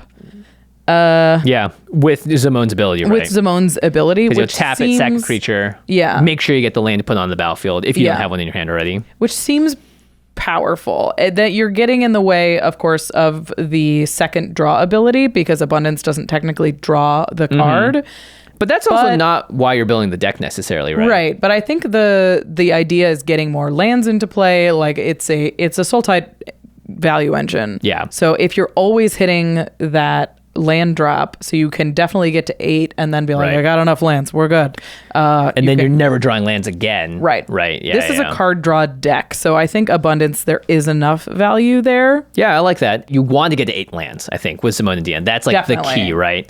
You're going to play Uro in this deck too, probably, and Growth Spiral and all that stuff. But abundance can, at a certain point, you don't need to draw more lands. You're probably playing more than normal as well in this deck. Right. So I think abundance actually does do a really good job here because, again, you're not building your deck purely around the drain 2 life thing. Right. But you definitely do want to build it around the second part more, and abundance helps a lot in that world, I think. Yeah, I think so. The drain 2 life is just so slow. It only hits one opponent each turn, which is, and I said each opponent because I thought it was better than that. Yeah. It's target opponent. yeah. It is only 3 mana, this commander. So they did nerf it a little bit. Yep. All right, so we're sacking creatures. Let's make some creatures. Ophiomancer is obviously perfect for a deck like this because it makes you a token every single upkeep. Field of the Dead. Every time a land enters, you get a zombie, and you're putting lands, and you're going to have 7 or more different land names. Yep, 100%. I think a lot of landfall stuff is good in this deck because you're trying to put those more lands into play. Scoot Swarm, of course, makes tokens when lands enter the battlefield. There's a win con. Chasm Skulker, you're going to be drawing a bunch of cards, and when it dies, you get a bunch of 1/1 blue squid creature tokens with Island Walk. Pretty good. Probably going to kill someone. And you're drawing a lot of cards. Yep. Black Market Connection seems quite good in this deck, as it is in most decks, because it makes a token that you can sacrifice. You're gaining life to counteract some of the full sending, and you're drawing a second card automatically on your turn. Yeah, actually, if you only choose the draw card one, then you're going to lose 2 life, but you're going to gain it right back. Yeah. You have to choose the treasure. So you have to choose treasure and... Oh, choose one or more. Choose one or more. Oh, never mind. Yeah, you have to choose one. It the doesn't black have market. to be the treasure You one. can choose what you want. I see. Kiddo. I see. Everybody just always picks a treasure. Yeah, and again, but it is true. You're going to want to make creatures every turn. So Dreadhorde Invasion and Bitter Blossom are both ways to do that every single turn. Same with Jadar, Ghoul-Colored Nephalia. Talked about that card twice now in this episode. Yeah, and there's a lot of things that just make a token when you've drawn your second card for turn, which is what this deck wants to do already. Ethereal Investigator says whenever you draw your second card each turn, create a 1/1 white spirit creature token with flying. I like that. It makes you something to sack. Also, when it ETBs, it gives you clues, so it can feed this draw engine. Yeah. Min-Wily Illusionist just seems standout in this deck because so cool. You draw your second card, you create a 1/1 blue illusion creature, and then whenever it dies, you get to put a permanent card with mana value less than that or equal to the creature's power from your hand on the battlefield. That could be your lands. It could be, even if it's just a 1/1 illusion, Yeah. you can still put lands into play if you sacrifice it with Min. Yeah, so Seems you really cool. draw your second card on your turn or whatever. You make that card, you tap Min, sack the thing, put a land, draw a card, put another land. You're getting to that 8 super fast. Yeah. And as long as you have land drops, this deck is wants Bloodghast really badly. Yeah. Bloodghast is black for a vampire spirit. It's a 2/1 and it can't block. It has haste as long as an opponent has 10 or less life. But who cares? It also says landfall. Whenever a land enters the battlefield under your control, you may return Bloodghast from your graveyard to the battlefield. Nice. So you sacrifice it, you put a land into play with your commander, Comes right and back. Bloodghast right back. Yeah. It seems extremely good in this deck. It seems really good in this deck, yeah. Nissa of Shadowed Booze. Bows. Booze. Nissa. No. Bows. 2 black green for a 4 loyalty planeswalker. With landfall, whenever land enters the battlefield, you put a loyalty counter on Nissa, and its ultimate is -5, by the way. You can +1 to untap a land and have it become an elemental, or you can -5, put a creature card with CMC less than or equal to the number of lands you control on the battlefield, and it gets 2+++ counters too. Yeah, it just pays you off for putting lands into play, reanimate a creature that you can sack later. You play Nissa, you play a land, you use your commander, draw that card, put another land in. It's already at 6, you minus Nissa, put a thing in. Yeah. That's just crazy. A lot of value going on here. And why not have more? You're right. in Sultai. You can tap and untap. This is like a Josh Lee Kwai favorite thing to do, and you just have so many ways to untap permanents in these colors. Yeah. God. Retreat to Coral Helm seems very good. Landfall, when it enters the battlefield, you choose one. You can tap or untap a target creature, or you can scry one. So as long as you have a land to play, you can untap her and do it every turn. Yeah, Retreat to Coral Helm plus Abundance plus her means every land in your deck's on the battlefield, right? I think so. As long as you have creatures to sack. Yes, as long as you have creatures to sack. Which if you have a landfall creature or Bloodghast. Or Bloodghast. We just made a combo. Oh God. It's a lot of pieces, but it is a combo. Yeah, Bloodghast is just always combos off anyway. Yeah. But yeah, there's tons of ways to untap creatures in blue and green. It's just what they do. Yeah, I mean, like besides just Seedborn Muse, there's also Quirion Ranger, return a forest you control to its owner's hand, untap target creature, activate only once each turn. It's so good. You can put that forest right back into play. Oh my gosh, and then bounce it again. Yeah, so that allows you to Field activate. of the Dead. We did it. We've done it. We've done it. Scrib Ranger does basically the same thing. Yep. And if you play Seaborn Muse, good job. Yep. That's going to be very good in this deck. Seedborn is good. We didn't. Another landfall ability is Tide Force Elemental. It's a little expensive, but you can. It has landfall whenever a land enters the battlefield under your control. You may untap Tide Force Elemental. You can tap Tide Force Elemental and pay a blue to tap or untap another target creature. We know which creature that'll be. I do indeed. Do you is this tap ability good enough that you run something like Cerulean Wisps? If you're trying to build towards a combo, I would say yes, because you're just trying to find other cards that are going to get you to the ones that you want, which is your Bloodghast combo or whatever. So Cerulean Wisps and both that and Benefactor's Drought. Drought? I don't know. Draft? Boo. Probably draft. Boo. Is our instants that allow you to untap creatures. Cerulean Wisp also draws you a card. Benefactor's Drought creates like an interesting combat thing, but you're really just using to untap creatures and then draw a card. Yeah. I think if you're going the combo route, then you may play these just for more consistency. If you're just trying to dig, like then you untap your commander, and then you can potentially draw up to 2 more cards, and just depending on how many lands you have. Yeah, totally. Seems very powerful. There's also the classic ways to untap activated abilities. It's 1,000-Year Elixir and the new one, Tyvar Jubilant Brawler. Yeah, you can activate abilities as though those creatures had haste on creatures, and then you can +1 them to untap a creature.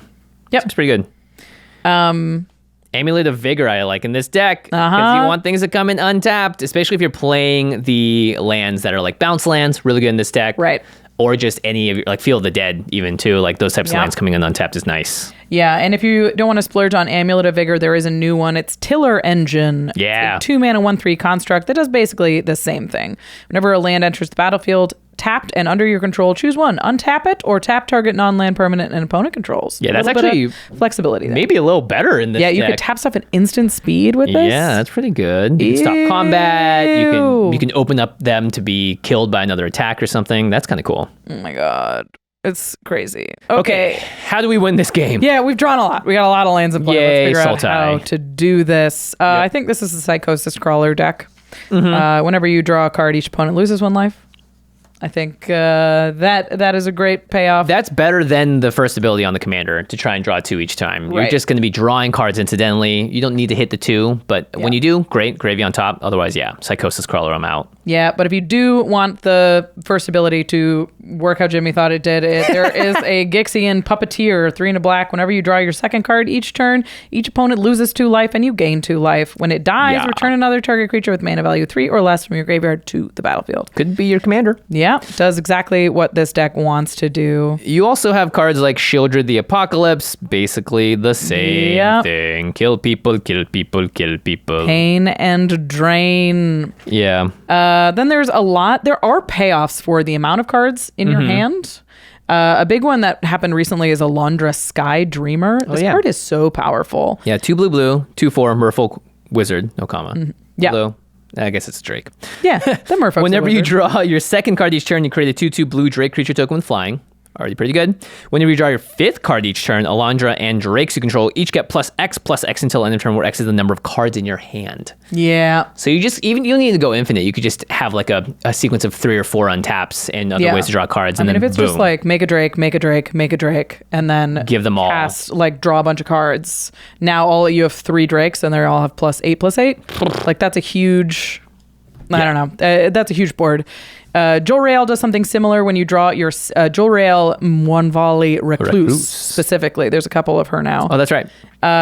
It says whenever you draw your second card each turn, make a cat, and then it has an activated ability that says 4 green until end of turn. Creatures you control have base power and toughness XX, where X is the number of cards in your hand. Yeah, that's nice. You can do this at instant speed. You can do this post blocks. Gets it done.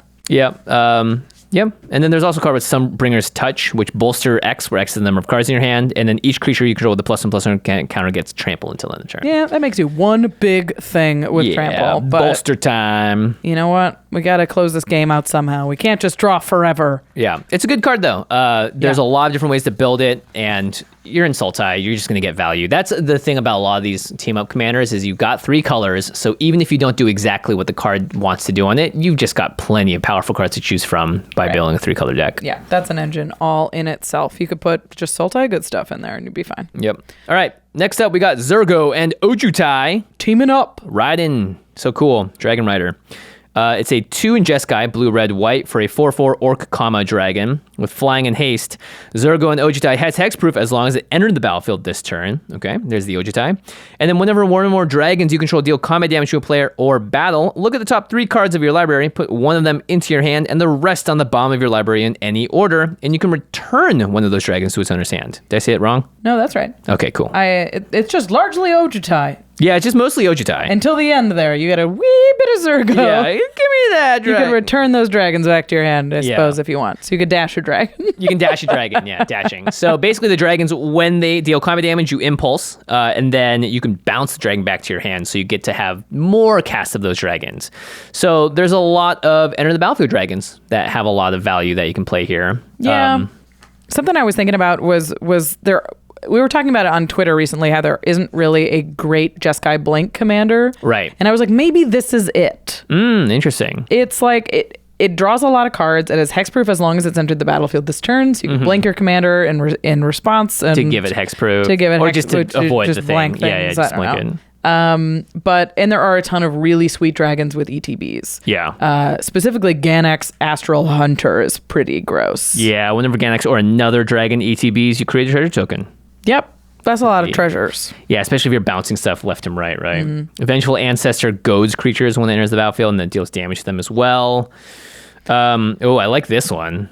It's also a dragon. It is. It's a sneaky dragon. It's a dragon that's standing. It's Nadar, Selfless Paladin. 2 and a white when it enters the battlefield or attacks, venture into the dungeon.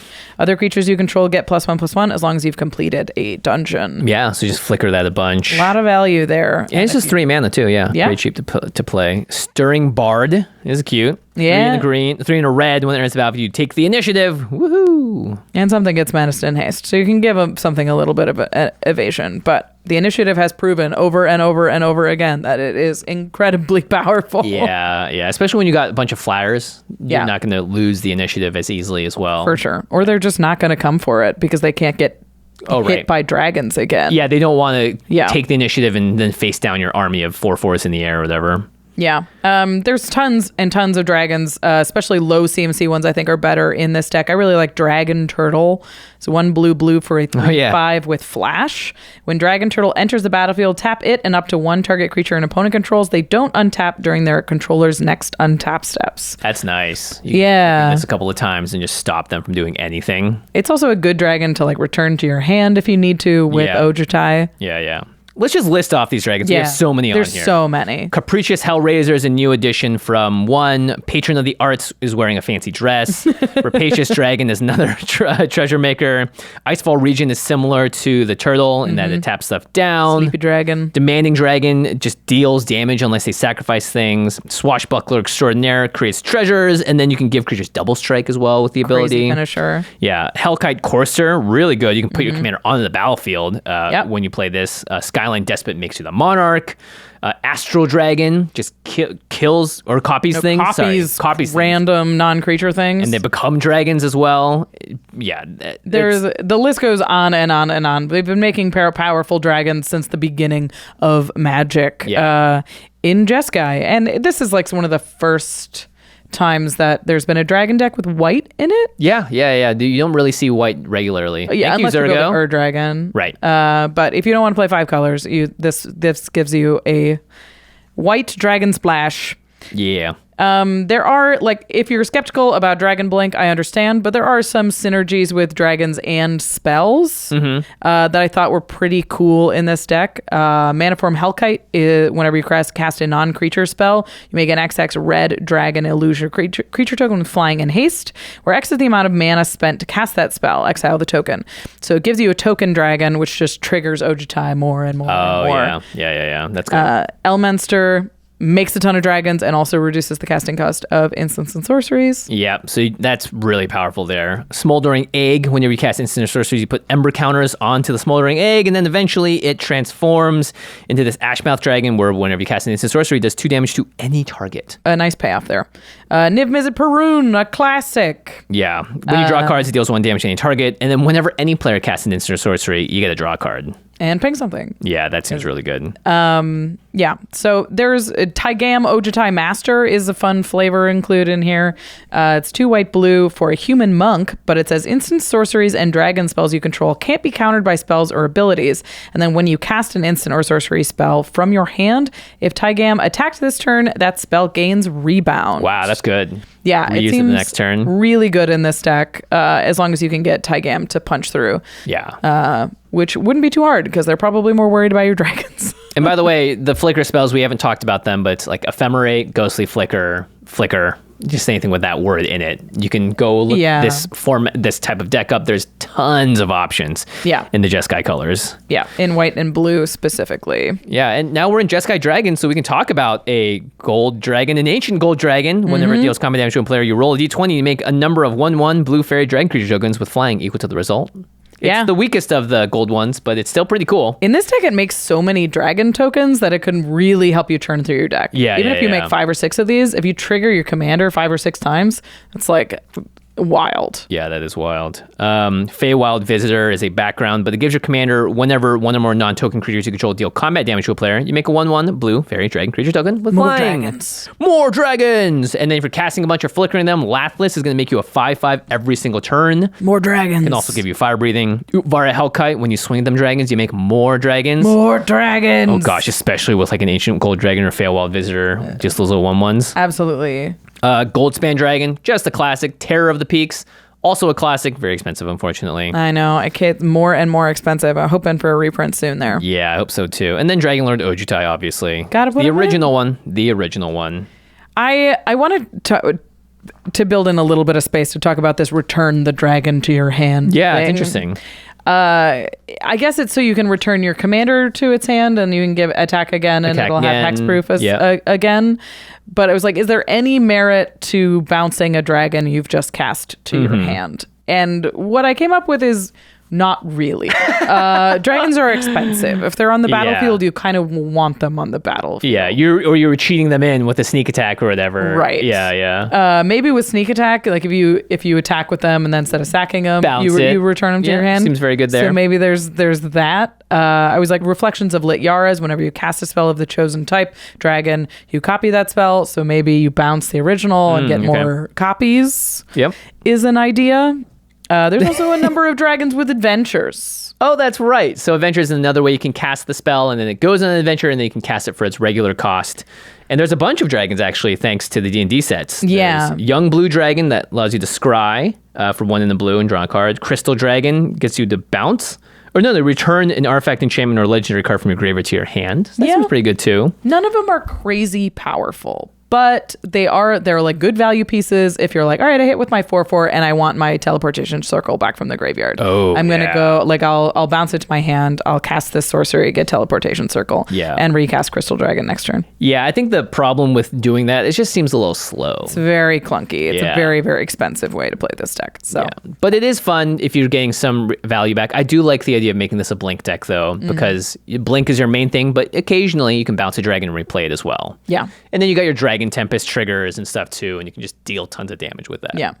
Check out dragons. You can do some cool stuff with them. In I blue love and dragons. red and blue, red, white, blue, red, green, and blue, red, green, mirror. 5 color. You can do a lot. Yeah. All right, we have one more, and he's a bonus because he doesn't have a team. Oh, that's right. It's just Quintorius, Loremaster. It's just an elephant cleric that is here to teach you a lesson. No comma. Yeah, is this a bonus because it's on like isn't come from? It's like another way to get this right. It's not actually in the. No, it's in the set. Oh, okay. It's I in thought the it was set. like a box It's top just, or something. Like the reason it's in this episode is because we're doing 2 team up episodes and a Phyrexian episode. Oh. And he's none of those, but he's a special boy, and we need to talk about him. Yeah, he's a special elephant. All right, 3 red and a white for a 3/5 elephant cleric, no comma. It's got vigilance. At the beginning of your end step, exile target non-creature, non-land card from your graveyard, and you create a 3/2 red and white spirit creature token. And you can also pay 1 red and white and tap Quintorius and sacrifice a spirit. Choose target card exiled with Quintorius. You may cast that card this turn without paying its mana cost. And if it would be put into a graveyard, it goes on the bottom of its owner's library instead. So you create the spirits by your end step by exiling non-creature, non-lands, and then you can sack them, and you make you get to cast the card that you exiled basically from your graveyard with Quintorius. An important restriction here, because it is confusing, is that Quintorius has to obey timing restrictions. Yes. Because it says that you must cast that spell this turn. Yep. Without paying its mana cost. So you can't like cast a Make Planeswalker on your opponent's turn. You can cast instants at other times. Yep. Sorceries and other non-creatures are on your turn. All right, so the mandatory cards for Quintorius. Really important. Quintorius.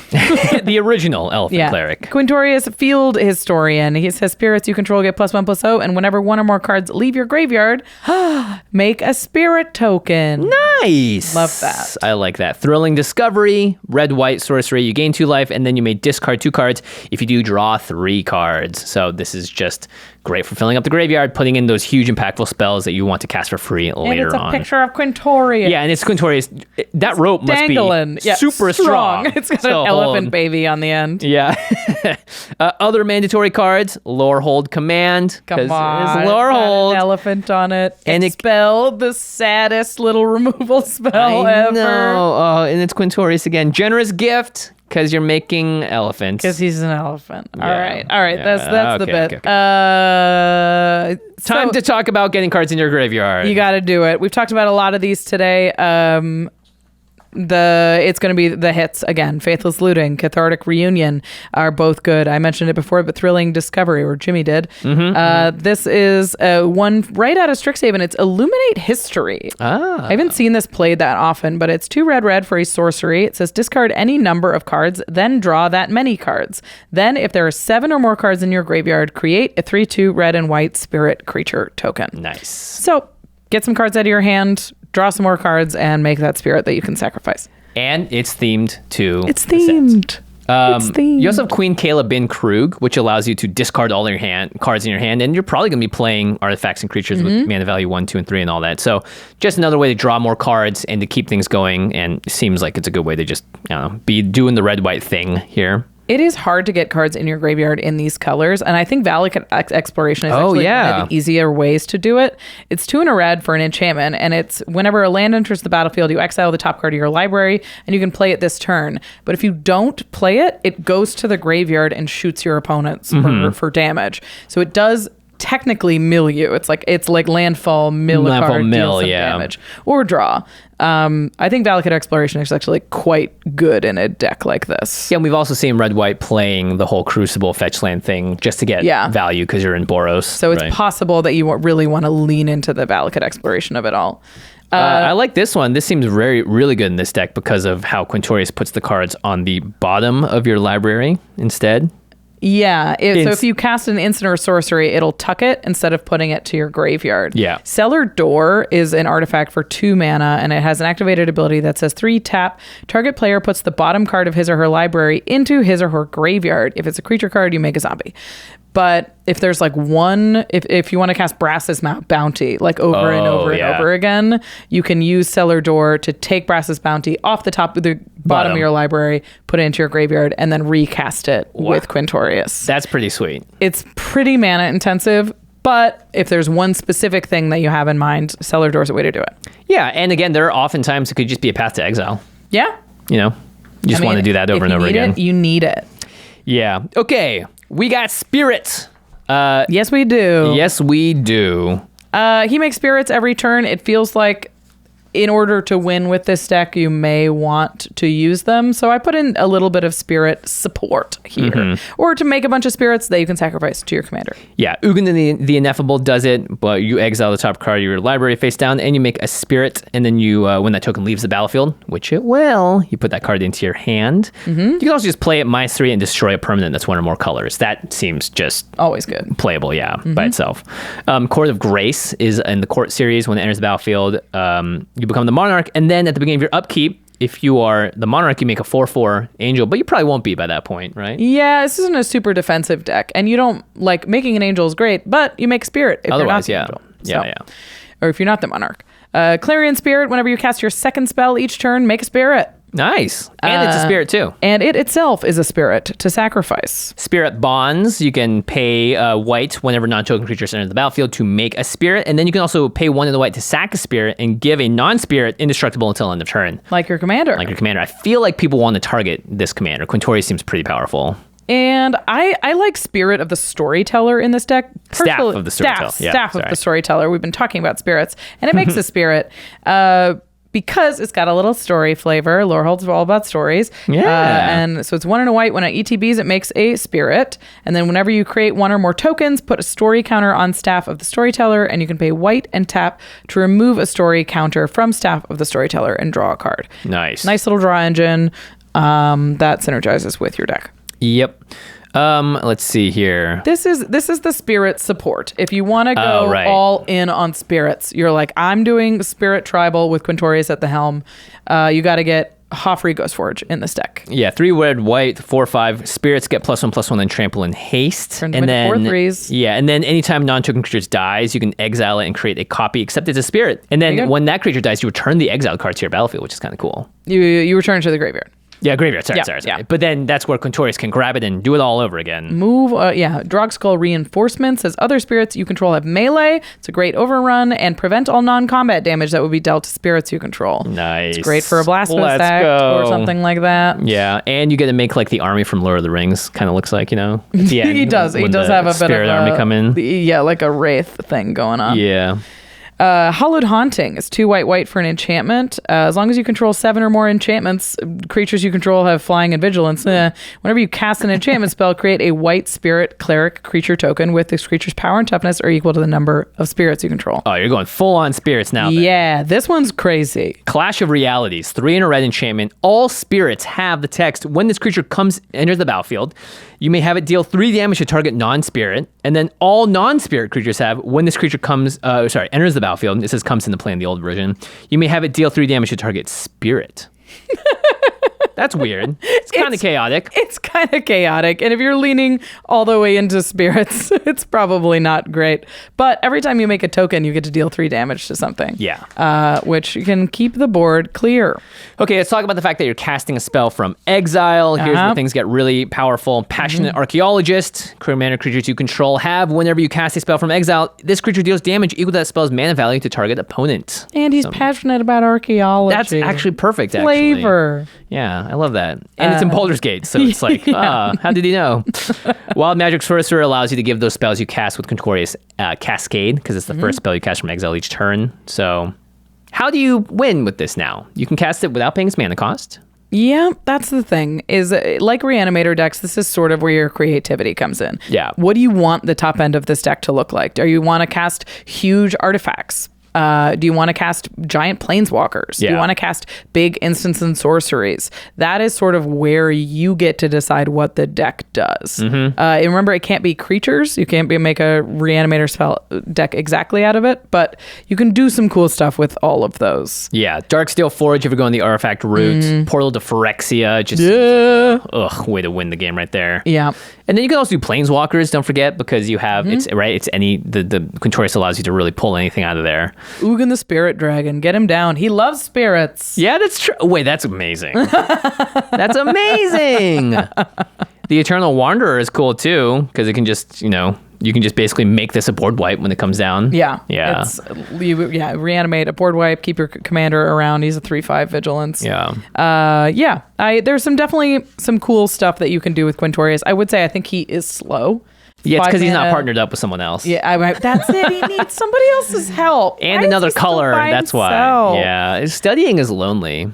That's a tough go out there for Quintorius. But we talked about a lot of really awesome commanders today. We've covered now all of the team up commanders that we are going to cover. If we didn't cover the one that you're excited about, I'm sorry about that. Get in the comments and yell at us. We're happy to hear it. We want to hear about why you're No, I'm just kidding. Why you're excited about that deck, and I want to hear what you're doing with it. That's cool. Okay, let's talk about our favorite commander from this second set of commanders, as well as what we think is the most powerful. I think my favorite just out the gate is Rankle and Torbran. Red. Just red, black, and just killing everything. It's so sweet. So much damage. I want to put Embercleave on it so bad. Seems pretty sweet. Yeah, that one's really fun, and you can do some neat tech with it.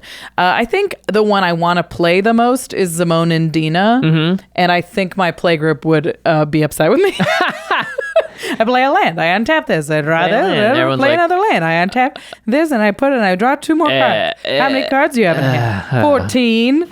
I just want to play it once. Okay, yeah. Build a whole deck for one time. All right, what about most powerful? I think I already spoiled this one, but I think it's Thalia and the Gitrog monster because it's flexible, it's just generically powerful, and has hate, right? It's just, you can do anything you want with it, I think. I'm in the same boat. I think ultimately it's hard to argue with Thalia and the Gitrog monster. It's so much value. It does so much on its own. Yeah. You don't really have to do anything to make it great. Yeah. Obviously, there's some very quick combos with Kroxa and Kunoros. Oh, yep.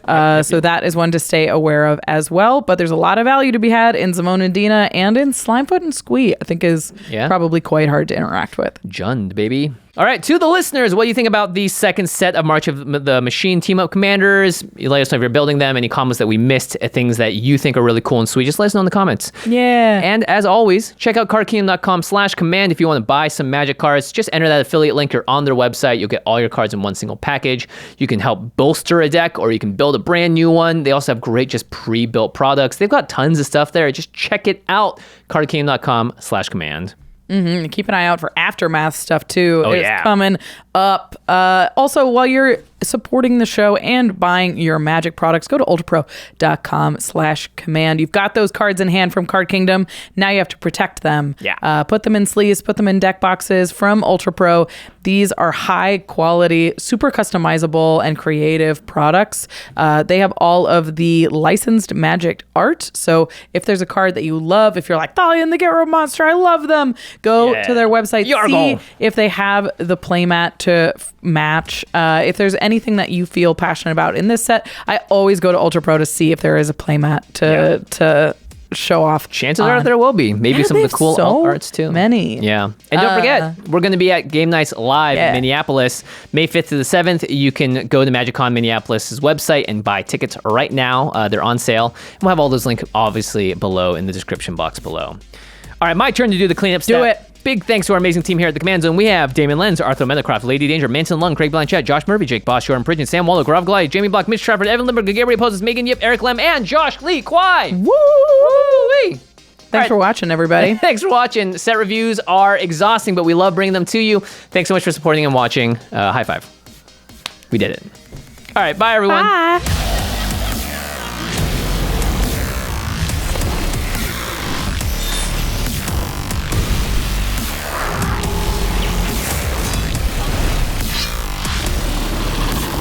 Thank you for your attention. For further inquiries, send an email to commandcast rocketjump.com or ask us on Twitter at JFWong and at Josh Lee Kwai. See you later, alligator. Greetings, humans.